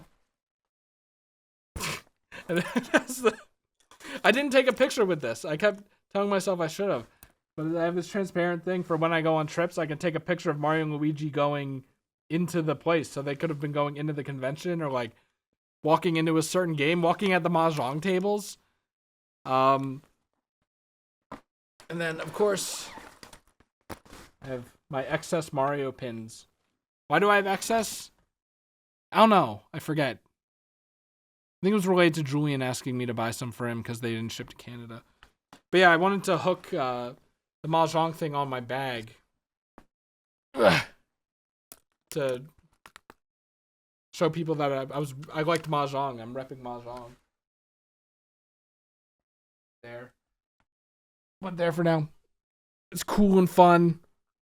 It's a fun little thing that shakes them around too. It's very big. And you might notice the scratches. I didn't remove the protective film, so I'm assuming that they told me about it, and I'm like, yeah, I'm friends with Deep Sea Secret. She makes a huge point about the protective film after people complained about it. But yeah, I went there and I was like, can I get a mahjong lesson? Because I'm like, I know how to play, but I haven't played in real life before, and I wanted to do it. And they're like, no, we're booked. You could actually, I think I did this at the beginning of the day. You can come back every hour and a half and see if someone doesn't show, and you can fill in. So I had alarms for every hour and a half. And almost every time I went back to the tables to see if I could fill, and I couldn't. But with the 3 people that I played Wizard Miners with, they said, we're going to learn mahjong. And I'm like, oh, maybe I can play with you if you don't mind. If the other person doesn't show up, you can fill in. And they were like, sure. So 40 minutes after this game ended, I go to the session, and like, they're just kind of, what's the memory game called? They're just playing like a memory game with the tiles, just flipping over fucking, I forget how many mahjong tiles there are. They're like, what? 4 times 3 sweets? Well, 4 times 10 times 3. And then the 4 times 4 honor tiles. It's a lot, okay? It's a lot of tiles. I should know this. But they were just like playing a match 2 memory game with all these tiles. And I was like, this is stupid and silly. But as it went on, I got more and more invested. And then the guy who was the teacher was like, that's not how you play Mahjong, guys. Like, yeah, we know. We're just doing it. And then like we were waiting there for like 30 minutes for the 4th person to come. And by like 20 minutes, the teacher just sat down and started flipping tiles too. I could have joined in, but I didn't. I probably should have. But it was just really funny how the teacher just did it. And then he got invested in it too. He was like really into it, which is very funny. But the person didn't show, so I got to play and I got to pretend that I didn't know how to play Mahjong, but I had little sneaking things where like I asked, I said some things and I asked some questions that implied that I knew. Like, he was like, and when you win, you say Mahjong. And I'm like, isn't it Ron? It's like, whatever. But I hadn't played Mahjong in real life, and it was tough. It was tough. By the way, things I learned. The dice determine how many tiles you remove. Oh, I forget it, but it's like how many tiles you remove from the wall. I always wondered what the fuck the dice were about, and now I know. And I don't know. Just trust the Mahjong designers, man. They got it all figured out. I think I've proven that enough in my videos, where they have everything figured out. It's such a tightly designed game, so just trust. But yeah, I was doing pretty well. I didn't win. Wait, no, I did win. I did Ron someone. I said Ron, but I won one hand. It was like we weren't worrying. I think it was Hong Kong rules. I learned there are American rules. There are rules for there's like every Asian country. I think it was Hong Kong rules where hands aren't limited. Like in Riichi Mahjong, you can screw yourself. It was funny. He was like, if you like responded to one of my little cheeky comments, it's like, if you want to explain what furry tin is, then be my guest. And I think the implication was I didn't know how to explain it, but I know how to explain it. I know how to explain it, but I didn't say it, but I know how to explain it. But yeah, it was just like you didn't play a full game, but you played like a round, and just there weren't points or anything. This was just like a very basic tutorial. Oh, sorry. There's a very basic kind of tutorial thing, which I think it did a good job of teaching. Like that's how I would do it. Don't worry about hands or anything. But yeah, no, it went pretty well. I actually, like, to show how bad I am at real Mahjong, apparently, I was one away from Tenpai, and I discarded the wrong tile, and the guy, like, he was looking over my shoulder. Oh, wait, hon. I might as well have this up. He was looking over my shoulder, and he was like, no. This one. Because, like, I saw that, like, I claimed 3 9s or whatever. So I was like, I'll get rid of the 9 or 2 9s. So it's like, that's less likely to get a pair of that. And he's like, no. Do this. And then it's Tenpai. He didn't say Tenpai, but I was like, oh my God, I'm so stupid. I'm so helpless without the automation. So he mentioned that there's a Philly Mahjong club. Literally, like, actually, I can point it out. I think I can point it out. It's called Mahjong or Mahjong, like the Philly term John, which I think is really funny. But where is it? It's like here, like the convention center's here. The hotel's like down here. The Mahjong's place where they meet is like here, and then there's one a little closer to where I live in King of Prussia. But the teacher that we had that I liked. Oh yeah, I said, life is pain, I hate. And then the teacher was like, nice German 985 reference. And I was like really surprised that someone got it. But I want to meet him again. But it's like I'd have to take the $11 train in and then walk down here or take an Uber or maybe a bus. But then the other one is like, it's not a good drive away. Also, there's a $10 fee for here, but a $5 fee for the other one. I don't know. I joined the Discord. I haven't said anything, but I might make my move one day because I want to play more physical mahjong. But the thing is, in that Discord, they use all the Japanese terms, and all their screenshots have the tiles without the numbers in the top. And I'm like, maybe I'm in over my head, and maybe I don't know anything about mahjong, and maybe I cannot play with these people. And they offer lessons, but I'm kind of in an awkward middle ground. So we'll see. One day. They definitely, I think they'd be accepting, but I don't know. But yeah, the thing I forgot to mention was when I bought all the Tanto Kawares, they were giving out at the Japanime thing, they were giving out little lottery tickets depending on how much money you spent. So I got a few of these because of all the Tanto Kawares. And there was the raffle at 5, an hour before it closed. So I went on Saturday before Wizard Miner, 2 hours before Wizard Miners, before Wingspan, I went to the raffle. And you might notice that there are like a lot of numbers at the bottom. They were only reading out the last 4. So I was looking from here. I probably could have won a few things with my things, but I got there like a little late, and they didn't even explain the rules the second time I went. So I just had to guess at that point. But I probably could have won a few things if I knew what was going on. So I regret that. But they were doing it every day. You keep raffle tickets and bring them the next day. So I'm like, I'll do that on Sunday. But I had a handful of these. I just wanted to show off what it was like. I played mahjong, and then they were like, we're going. And I was like, you know what? I think I'll go too. So what I did was I went over and I got all my fucking bags. And I was like, I want to walk to the Wawa. Right. It was like 10:30 at this point, right? I think so.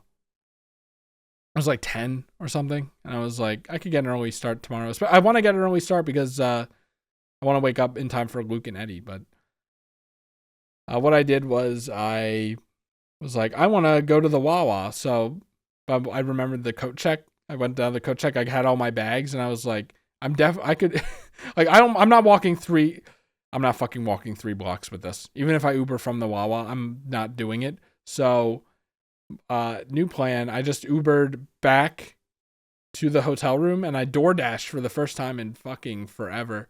I DoorDashed the Wawa. And I met him at the lobby. He was on a bike, and I was like, man, DoorDashing in the city must be, like, on a bike must be pretty, like, better than the car. I could be wrong, but it just seems like something I would like more. It was funny. I was telling my mom about it, and she's so afraid of Philly. She was like, I was telling her I was going to wait outside the hotel. And she was like, don't go outside the hotel for the food. I'm like, I'm just going to wait for the DoorDash. She literally, this nice hotel, didn't want me to stand outside the front of it. Like, literally just right outside the door. That's how afraid she was of Philly, which I just think is really funny. And then Thanksgiving dinner, I learned that she was planning on going to Strawberry Manor, which is like, apparently it's in North Philly, which is like one of the most dangerous places in the world. It's like one of the most dangerous spots in North Philly. It's like, I don't think she knew, but everyone was making fun of her for being so afraid for me in Center City and then saying, I'm going to go to North Philly. But yeah, I got that. I said, Griffin, where's my Kirby Air Riders? Griffin, I need my Kirby Air Riders. It was so comfy last time. Right, that's the reason. The reason I went in so late on Saturday was because I stayed up until the end of Griffin's Air Riders stream. It was good though. So what did I watch instead? I watched something else while I ate on my phone. And then I slept and... Oh wait, I was also late because I hair showered that morning. Hair showering takes a while. But yeah, okay, then Sunday morning comes. Okay. Sunday morning comes. What do we Oh yeah, it's a bad photo, but like you can kind of see it, right? Here's the door frame. It doesn't look that bad here, but the fact that you can see it in a phone picture in the dark at all should hopefully show you just how bad it was. I can't catch a break with hotels, but they did restock the toilet paper, so they're better than the Chicago one. Oh yeah, also, I took a picture of the shower head because I actually liked this shower head. It kind of, I don't know how to describe it. The water coming out of it felt really weighty. Like the shower head I got, I made sure it comes out like hard to properly wash the thing out. But the water that comes out of this is like weighty, like a bunch of tiny buckets kind of being dumped / shot out. I don't know how to explain it. But I like this a lot. So I took a picture so I could find it in case I wanted to get it. There's me and Luke. We'll get there. It's okay. I gotta open up the comms here. I kept asking Luke what his plan for tomorrow or was planned for Sunday was, and he wouldn't fucking tell me. So I was just I'm just like, I'll wake up at 9:30 or was it 8? I forget, but I'm like, I think it was, I wanted to wake up early, but convention opened at 10. I was like, if I'm a little late, it's fine. So I think I woke up at like 9:30. Got my 8 hours of sleep, even though I didn't, because I kept waking up because the pillow and the quilt and shit were so not comfortable, I guess. But I woke up and I took a shower and I was like trying to figure out what we were doing. What was it, 23?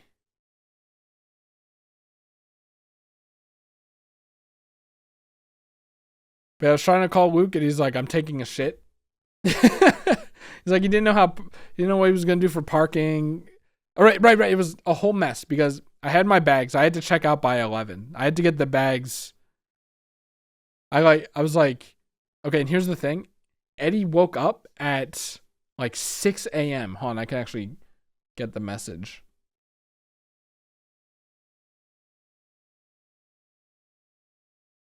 So I'm gonna try to be there at 9:30 so I can find parking and be there by 10. At 2:50 a.m. he says I'm gonna leave around 7:30 a.m. to find parking and hang out, which is crazy. That's like that's less than 5 hours of sleep. Then at 9 a.m. he's like, at the convention inside, just got my badge. Not me at 9:47. I'm at the hotel. I'm ready to go. I don't know what Luke's doing still. If he wants to pick me up. So after a point, I was like, you know what? I'll just take my stuff, Uber there, and then just check it into bag check. Eat the money just so that Eddie has someone to be there with. And then I thought about like getting home with all those bags and stuff. So I'm like, Luke, I'm gonna do that. Just like do whatever you want to do, because he was gonna stop at a friend's house that lives kind of nearby and then walk or Uber there. And then I was like, the logistics don't work out, and I really don't want to carry all those bags again. It was so many fucking bags, you don't understand. So, you know what? I'm not doing anything. I'll just have the full webcam. So, I was like, Luke, change of plans. Come pick me up. So he was already late, right? Driving up, and then he was like really late. So I called him and I asked, "Hey, what's up? Like, are you okay?" And he's like, yeah, I forgot my catheters. Because you might know this. You might not know this, but you probably do. Well, you might not remember. But Luke crushed his spine like a tin can in a skiing accident and has to use catheters now to pee. That's not TMI, I think. But so like he didn't have any in his car. So he made it halfway to Philly and then had to turn around, go back, and then drive back. So I'm like, okay. Like I checked out at this point. I was sitting in the lobby with all my shit ton of bags, my filled up backpack, and my board game stuff, and I had the toiletries and the Switch and another bag and stuff. I was like, and it was 4 bags because I packed one of the bags in. Thank God. So I had my toiletries and my clothes and the Switch in one bag. It was a mess. It was sitting there in the lobby it had to be an hour and a half or something. I don't know, but sorry, I'm talking a lot. I have to go to bed soon. But where was I? Oh yeah, so Luke finally gets there. Like, hold on, I can maybe find it. Oh yeah, in the meantime, it was my job to find parking, or at least I made it my job to find parking. Spot close to the convention center for like $16, and it was like it's like Spot Park or whatever was the thing. It's like it reads your license plate and just lets you in. And then when we left, it texted me and said, thank you for using it. I was like, that's kind of creepy. But yeah, okay, at 10:02 a.m., I'm like, never mind, I'm waiting for Luke because I don't. And then while I was waiting for Luke, I just wrote paragraphs to Eddie about what I learned on Friday and what you can do. He said, sure, I wanted to walk around with y'all, but if you're going to be a while, sure. And I'm like, I'm sorry.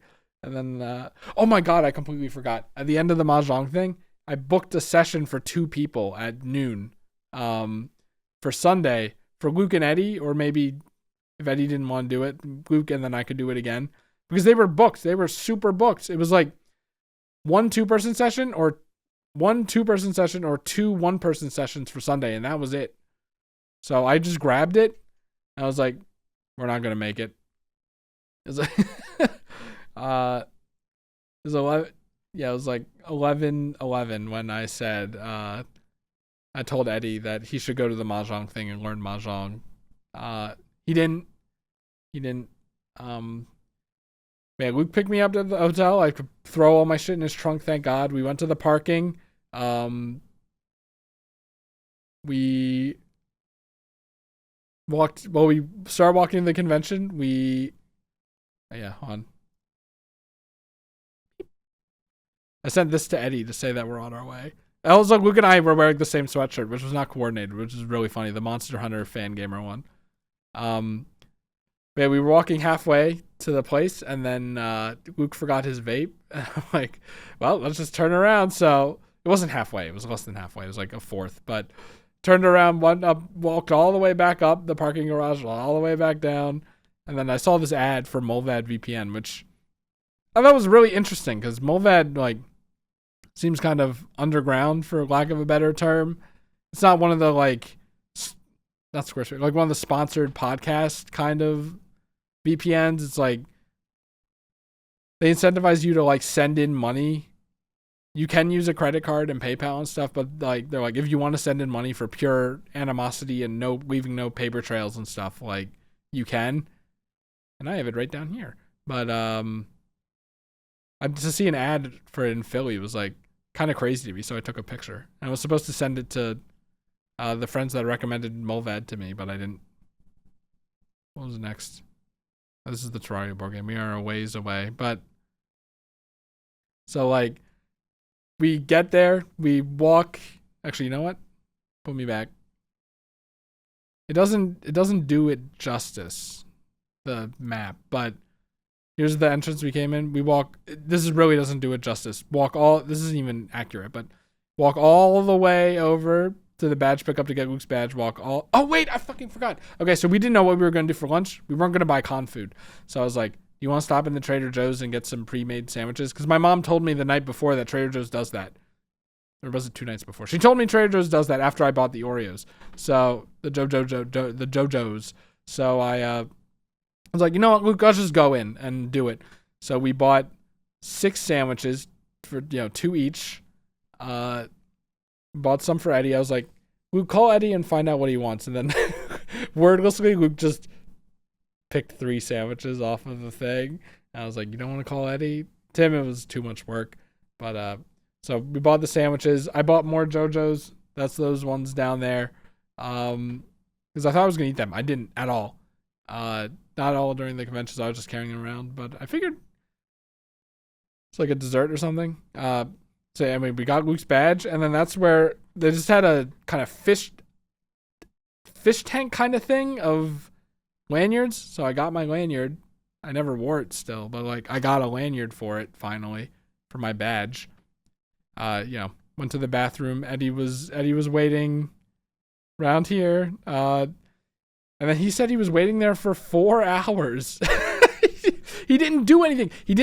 I gave him this whole list. I told him the expo hall and the demos and the gaming hall and the game library. You could check out the game library if you want to play like these 2 games. You could do that. And the looking for game section, you should do that. Like even in the middle when I was driving there with Luke, I said, "Oh hey, look, there's like I forget what game it was. I think it's a Wingspan game. You should join it or something." But apparently he did nothing. He just sat there and did nothing. He got Wild Bills and then did nothing. I'm like, Eddie. But we sat down, we ate. Apparently two Trader Joe's sandwiches is like really big and takes a while to eat, so I didn't want to waste any more time eating the JoJo's. And then we literally spent the entire rest of the day. Like I thought we were gonna go to do the gaming library, to look at the games we haven't played, and then learn some new board games while we were here. But we literally just went around shopping. Like, it's so funny. Luke wanted some dice, so that was kind of the first thing. And then what would happen is Luke saw things that he wanted, and then he would make a mental note to come back and get them if he wanted. He went back and got fucking everything. It was so funny. And then I got some more stuff too. I feel like I got... Maybe I didn't get more. I feel like I got more. Maybe I didn't. I guess I didn't. This is all the stuff. But so hold on, I gotta show you what Luke got. Okay. You know the game Everdell, right? Please have the complete box. This is the complete collection. I need this. Here it is. Wait, this. Oh my god, it is this big. This is just the first game with all of the expansions. Luke bought this. And his main motivation for it was, my brother owns the base Everdell and I want to buy this to one up him, which is just really funny. So we bought that. I saw the Terraria game. I saw this. This looked interesting. It reminded me of March of Ants, which I still don't have. This is spoilers, but Galactic Cruise is one of them. I don't know if you can tell how big this box is. It's like a. Hold on, I want to find it out.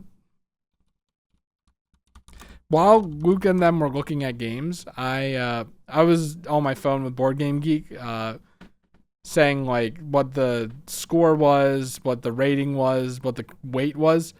This is a weight of basically 4 out of 5. It's a pretty heavy game. And like they had the whole table set up. He bought the all-in thing, which is like $200, which was funny. Also he bought Silverbrook, or what's it called? The Mountain Everdell. He bought that. He bought Octung Cthulhu, because he really likes what's it called? What's the Cthulhu stuff called? I can't believe I'm blanking on this. What's the name of the guy who makes Cthulhu? He really likes that stuff. So he got that. He got Monster Flux. And then just like randomly, what did Eddie get? I forget what Eddie got. But randomly, Eddie was like, I'm buying, like Luke said he wanted something. Eddie just picked it up and bought it for him. And he's like, I'm getting you this for Christmas. And then Luke said, all right, Eddie, I'm getting you this for Christmas then. I'm like, well, normally I'm kind of a stickler for this kind of Christmas stuff. Christmas doesn't start until December 1st. Okay? Sorry, Filipino friends. It doesn't start until December 1st. It's a whole month. But also, we want to make sure it's only 1/12 of the year, so it's still special. But and you don't get anyone Christmas presents before Christmas. But because it was PAX Unplugged, it was kind of a special occasion, and we were all kind of like on this spending high, which is dangerous. But I bought presents for Luke and Eddie as well. Wait, hold on. What? But yeah, so right. And he's like, Chris, what do you want? Tell me what you want and we'll buy it. So I was like racking my brain. I'm like, of all the stuff that's around here, what was the one thing I wanted Eddie to get me? And I said, Eddie, you get me Ice and Idols. Ice and Idols was a game I saw on Kickstarter and like wanted to back, but it was one of the times where I was like, okay, I gotta like reel it back. I can't just back every board game I see on Kickstarter. But it had a Kickstarter exclusive character, and as it turns out, they're selling them at cons too. So Eddie got that for me as well, which is very nice. Put that down here. And then Luke was like, "Okay, Chris, what do you want?" So I said, I thought about it, and I'm like, you know what? Get me Catan. We need Catan. None of us have Catan. Carl and Co taught me Catan like a few months ago. I'm currently Catan Miss 95 in the server because I won the latest game and we haven't played since. And I showed Carl the Catan picture and he was like, "You got to play Catan, and if you lose, then you lose the role." But can you believe it? I didn't play Catan while I was there. That was my plan, but we went shopping instead. I was going to play Catan with Luke and Eddie at the very least. But that didn't happen. And then he also got...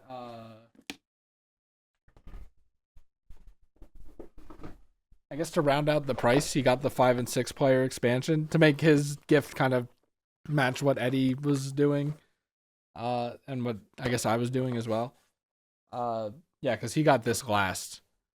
Because he wanted to get a dice blind bag. He still wanted dice.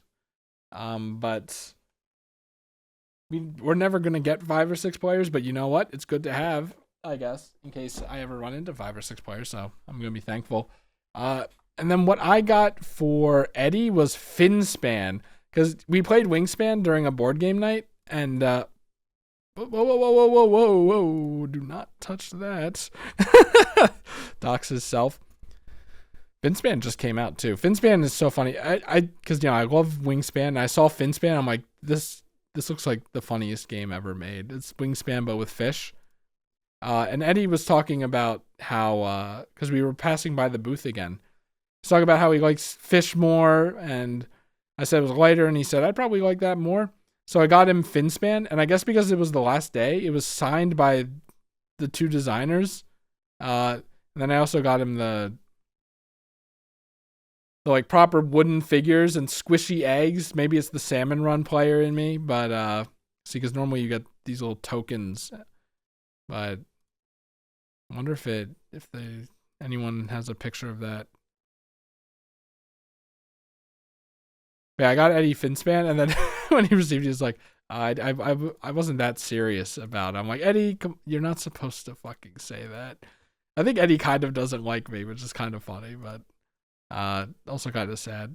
Oh yeah, in the back of the things make a map, which is cool. But here are the premium pieces. I got him these as well.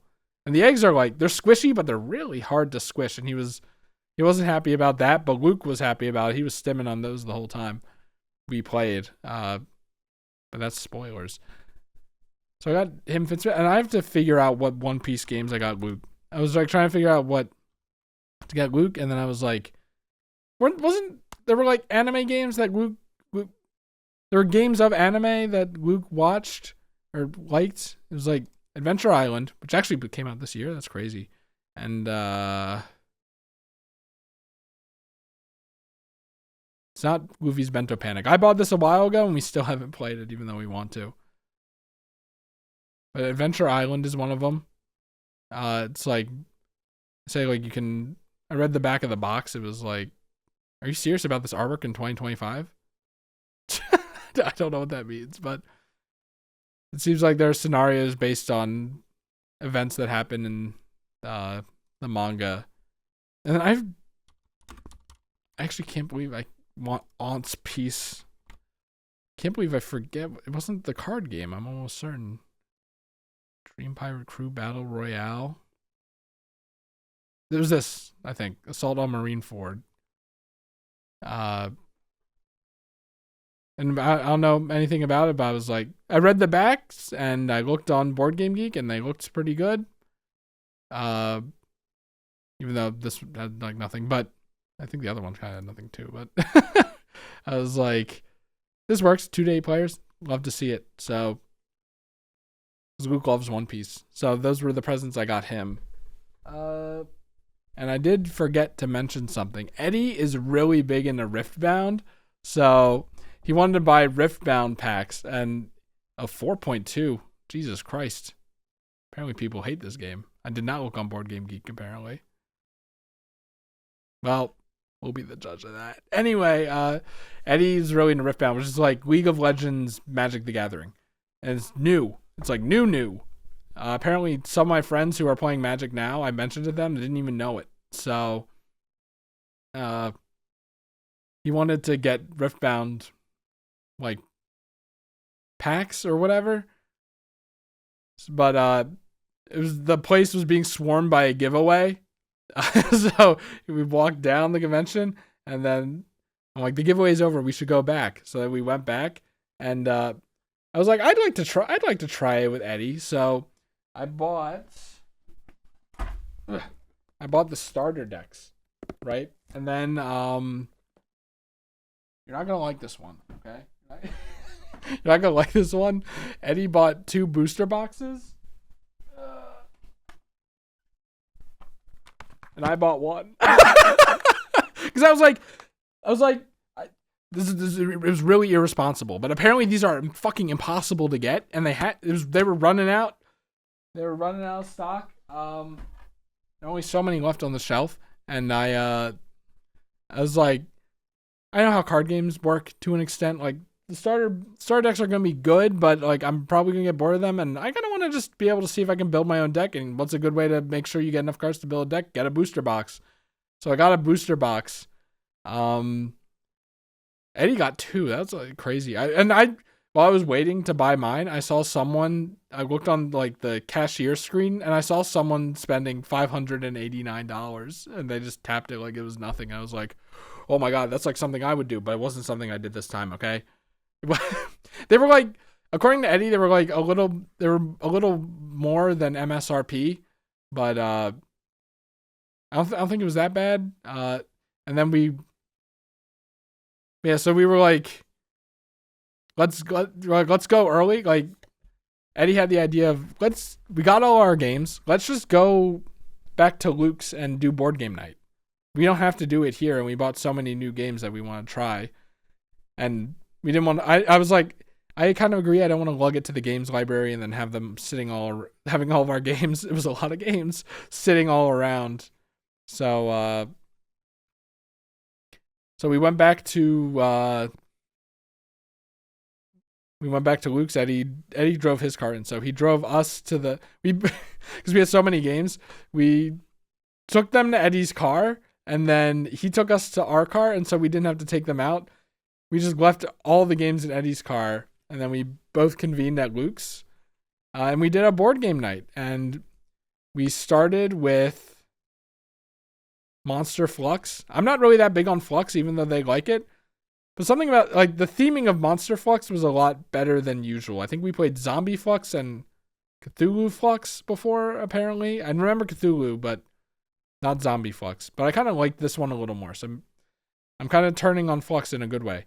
And then we played Wormspan, because Eddie and Luke wanted to try it out. Because they're like, ooh, better Wingspan. And I don't think they really enjoyed it, maybe because they were tired. And Eddie thought I was try-harding, because I like kind of was getting a synergy going. But yeah, Wormspan is interesting, because it's not, like Wingspan is like, you have the option to get food, lay eggs, get birds, and play birds using the food and the eggs. So everything is kind of intertwined in a way where you have to choose what you want to collect with your turn wisely.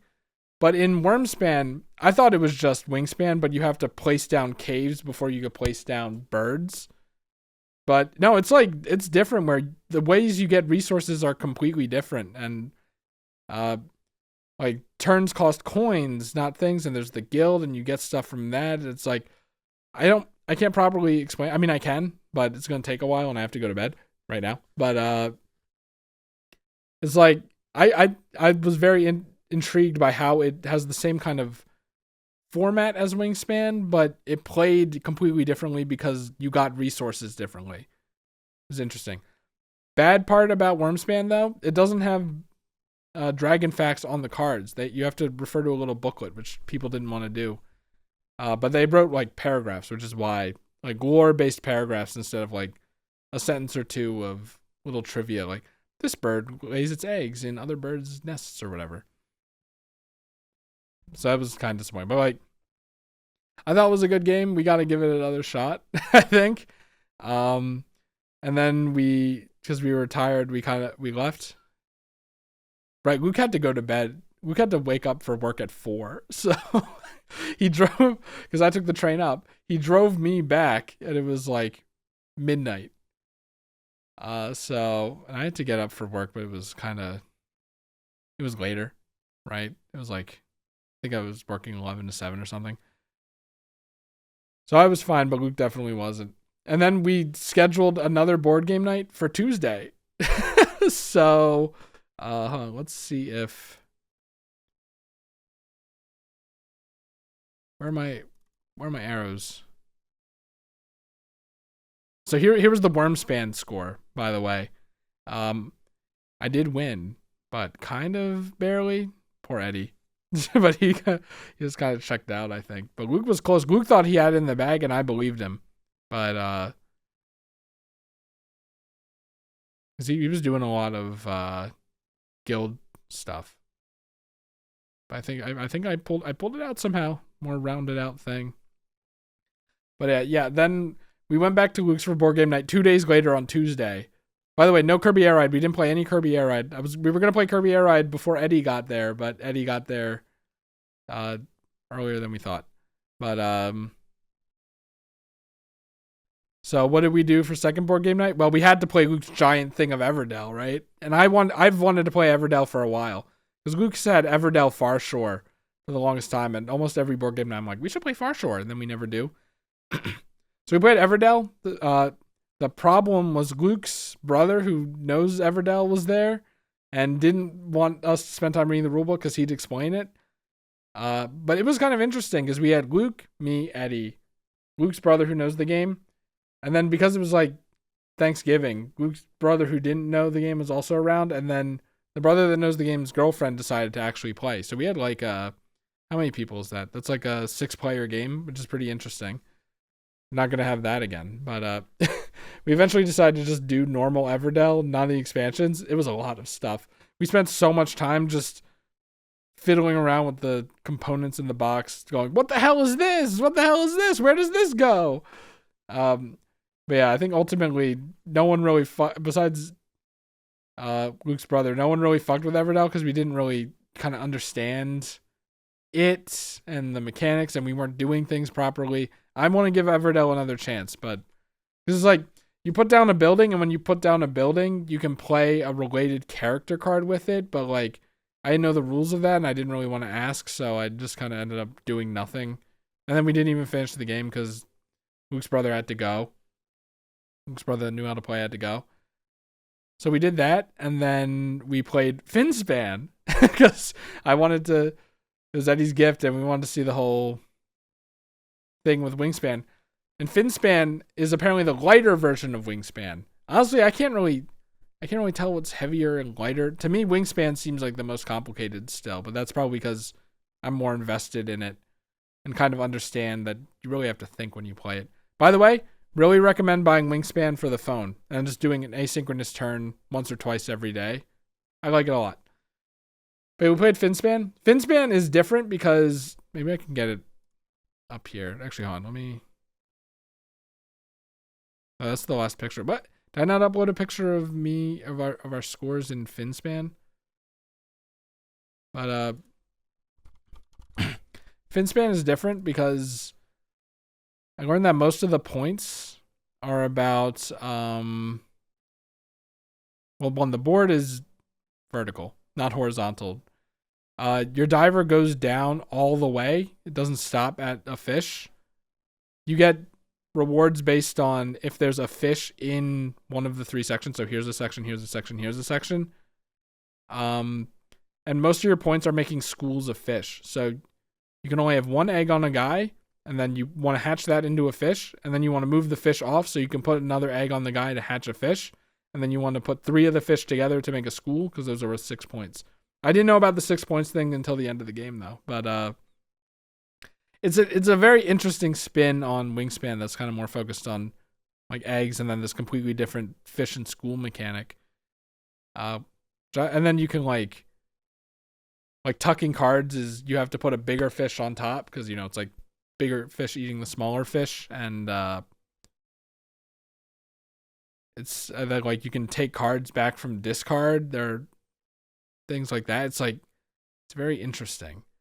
I thought it was interesting. They liked it more than Wormspan and Wingspan, so I guess that's something. But yeah, we played all the span games, and that was good. And then we all had off on Wednesday, so we were all set. Yeah, no Kirby Air Riders. I haven't played Kirby Air Riders since the day it came out. Soon. Except I am going to Florida. I'm going to Florida next week, so. And I gotta record. Oh my god, I didn't upload the fucking video. Oh my god, I gotta do that, but I gotta go to bed. Anyway, I mean that was PAX Unplugged. So overall impressions, I didn't know what to do at first, but now I know what to do. I'm going back next year. That's the plan. It's December 4th to 6th. It'd be fun to see you there, and if we're friends, it'd be fun to meet up there. And yeah, but now I know what to do. Now I know about spending. Oh yeah, by the way, about the Riftbound packs. Riftbound booster box. Eddie and I on the first board game night thing on Sunday when we went back, we started opening packs together, but because none of us knew the characters or the rarities, it kind of didn't mean anything, and they're like, don't do it one at a time, do it at the same time so we can get to the board games more quickly. So I'm like, there's no point in doing this, so I stopped opening them like halfway through. So I still have unopened packs in there. I still got to learn how to play Riftbound, and then I got to figure out ways to play with Eddie and teach Luke to do it too. And then make decks and stuff. I know it might be a bad decision, and I'm not really looking to resell either, but I don't know. I bought sleeves just in case. Maybe I'll do a stream where I just unbox them or something. I don't know. I was going to do that at the end of this one, but time became a problem, and I don't know how it would work logistically. But yeah, PAX Unplugged. Good. Maybe not for everyone. Maybe you have to figure out what to do. Apparently the looking for group thing only came about last year. So I don't know what people did before then. I guess they just used the looking for group cones in free play. I like the app though. You could decide, do I want to play that? And like you could see a game and then look it up on Board Game Geek and go, okay, that sounds interesting. Let's try it. And then someone will just teach you because it's nice. And obviously was too cowardly to do it myself. And I wanted to learn new board games anyway. But yeah. I feel like I should have more to say, but I don't. Man, I gotta clean all this up too. Maybe I don't. Yeah, hopefully that was an okay listen. I was kind of all over the place. Are there any other things I didn't I didn't even show this off. This actually would have been nice. Where's Wizard? Oh, Petro. It was Petro.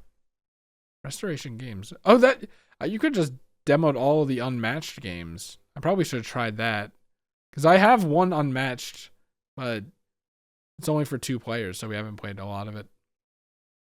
But yeah, no, it's a fun time once you know about the looking for games thing. And I mean, with friends is probably makes it completely different because if we weren't just buying stuff, which was fun, by the way, it's a dangerous thing, but it was fun. I had a good time, so I don't even regret doing it. Buying stuff and letting them buy stuff too. It was just fun. I don't know. It's a dangerous thing, but can't be too harsh about it, I think, right?